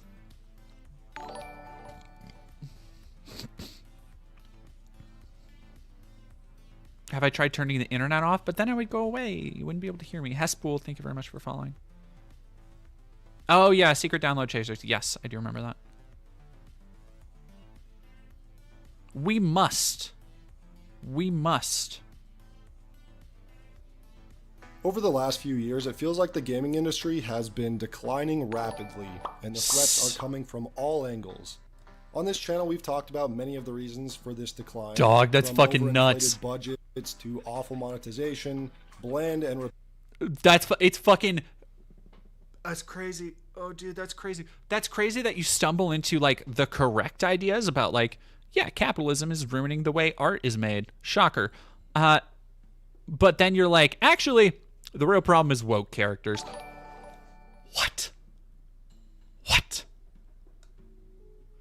Al Mukau, thank you for following. Turtle Choom 02, thank you for 13 months. No sound. I'm headed to YouTube. Godspeed, soldier. Keep seeing Dustborn on here. It's not a terrible game. It's just fine. I was gonna, before I got busy with like 5 big projects and now buying a house, I was gonna make a video on Duskborn and like performative wokeism. But I don't really think anybody gives a fuck anymore. Alright, let's... Andy Pants being a dumbass. Shipmates and they're down to fucking Saints Row 3. That was Saints Row 4. Saints Row 4 was that one. And Saints Row 4 is great. It's good. It's fine. It's no Saints Row 3. Saints Row 3 is fucking great. That's a video game and a half. Hell yeah. Woke YouTubers, new video up. Can fix your game. Why are we paying? What? This looks like shit, dude. What? Man, do we want to... Okay. Do I want to suffer through his video on Dustborn?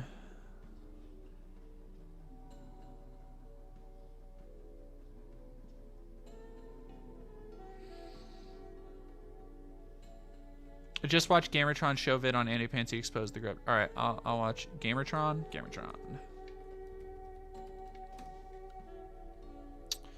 No, I already suffered. The Gamertron. It's not worth it. Everybody, welcome to the Gamertron show. YouTube a lot now, and it's called grifting, and you see. Okay, great. Already off to a banger start. It's called grifting. Love that.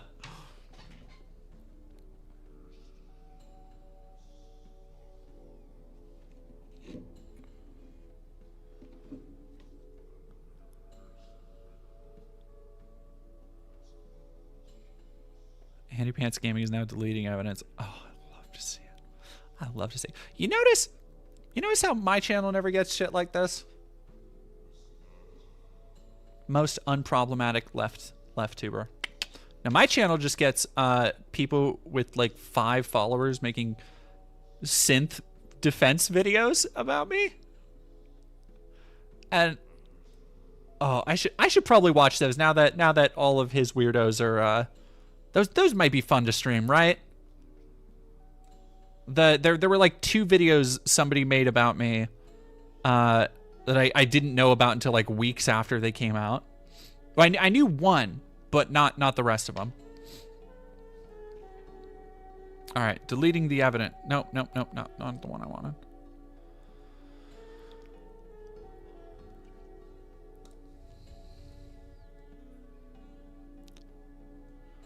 So there's this thing you see on YouTube a lot now, and it's called grifting, and you see people like Luke Stevens and Asmongold doing it a lot, and it just basically means these people have no integrity whatsoever. And it basically means you just regurgitate whatever the popular opinion to have right now is. You have no integrity, and you will just regurgitate whatever people want to hear. Hey, hi, how you doing? My name is Ryan. Welcome to my video. Now, my time is precious, and so is yours, so let's not waste any of it. Let me present to you the smoking gun, Exhibit A, my primary piece of evidence for why the YouTuber Andy Pants Gaming is, in fact, lying to you. Number 14, Deathloop. Deathloop was my game of the year 2021, and I'm not sorry about it. Halo Infinite is probably my number 2 game for that year, so this game was right up my alley, and I enjoyed every second of it. That clip you just saw and heard came from the video 22 Underrated Games, uploaded by Andy Pants Gaming on June 7th of 2024. Almost exactly 1 month before he uploaded his now infamous video, Who Killed Masculinity in Video Games, uploaded on July 9th of 2024.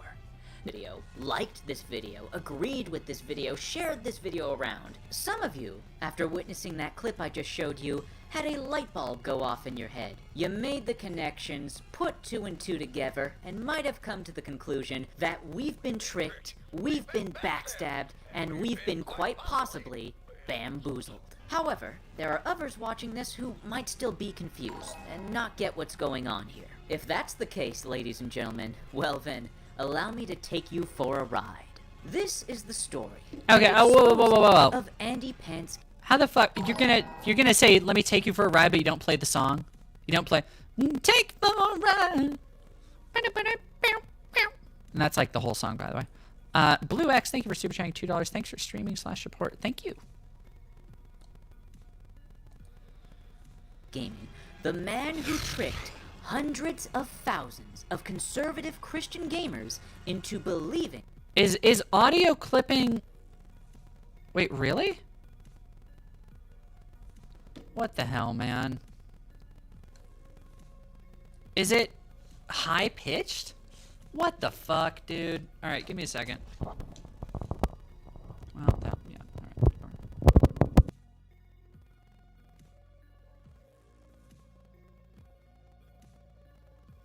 All right. Tried unplugging it and plugging it back in. I tried unplugging it, plugging it back in. Did that do anything for you, chat?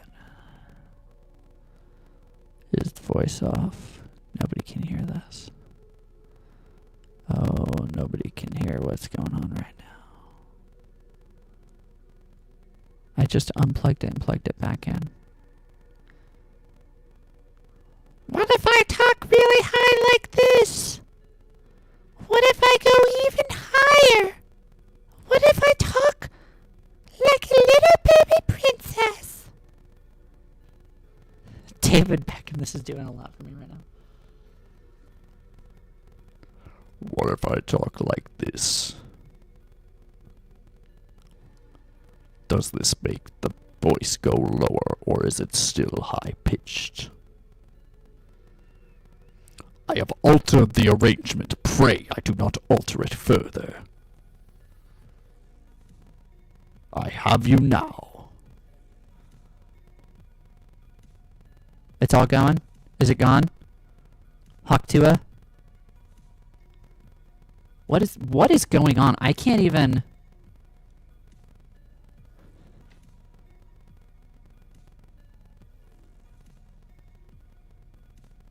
I can't tell if it's modified audio anymore. You're just gonna have to do your Matt Walsh voice for the rest of the stream. I don't have a Matt Walsh. I have a Matt Walsh. What is going on? Not the dip. What is happening? I can't even. Shit is just going. My Darth is closer to my regular voice pitch. That's fucking crazy, dude. Yeah, it's probably an error on YouTube. So, like, people can hear me, but it's all fucked up, right? It's all fucked up now. Static noise in the background. Pull it up and listen to yourself. I don't want to listen to myself. Alright, I guess I'll pull it up and listen to myself. Oh, fine.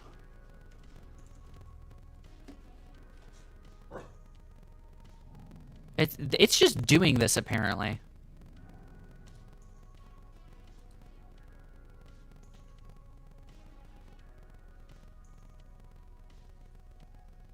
That is weird. I'll give you that.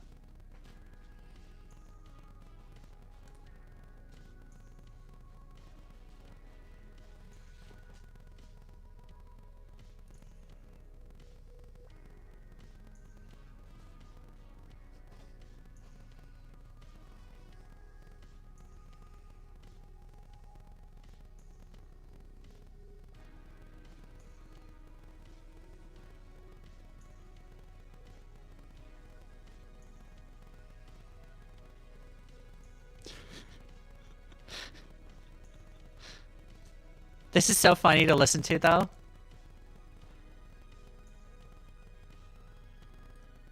I don't know why it's cracking. Oh, green screen.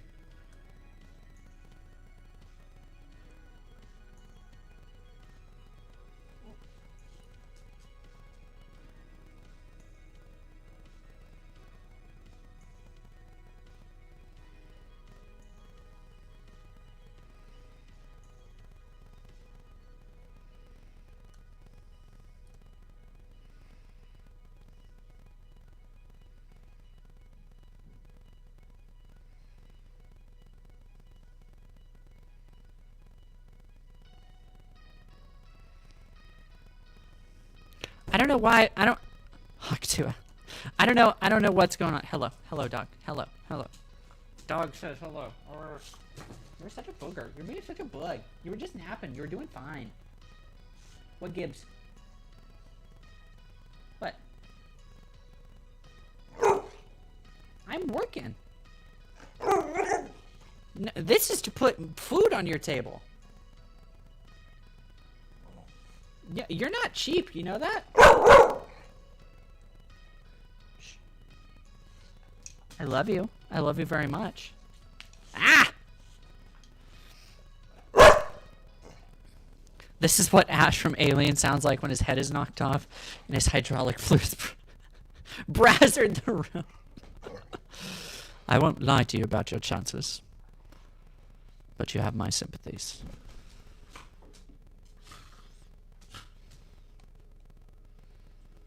I admire its purity. Restart comes to mind. Work. Is this the wrath of God? I guess. I guarantee it's not my. I don't think it's mine.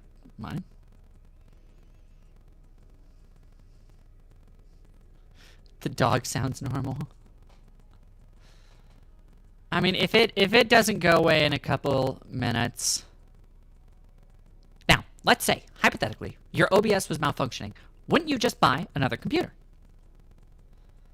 Much to think about. Much to think about. Mic cable coming out, followed by God knows what, but this seems more like a problem with the application. You close the stream and get us back. Honestly, it's kind of late.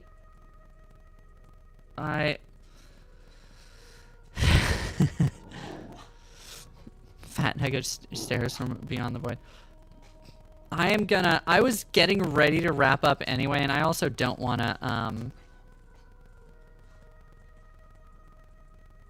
I don't want to torture people with the voice like this. Let's go. However, I do have a perfect person for you to go watch on purpose. We're gonna go, everybody's gonna go over and watch Riverboat Jack. And, oh. But also Billy's streaming. Do we want to raid Tomboy Succubus, or Riverboat Jack? Ben Brains, please do a Alex Jones and Princess. They're turning the frickin' frogs gay! I'm sorry, ladies and gentlemen. I get a little bit worked up sometimes just thinking about the globalists and everything they've done to me.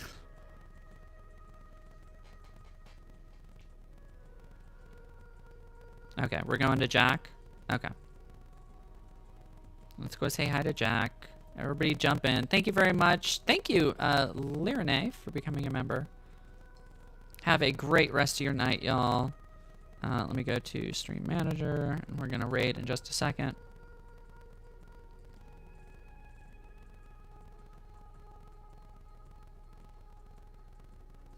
Alright, y'all have a good night. Thank you so much, and have a good one.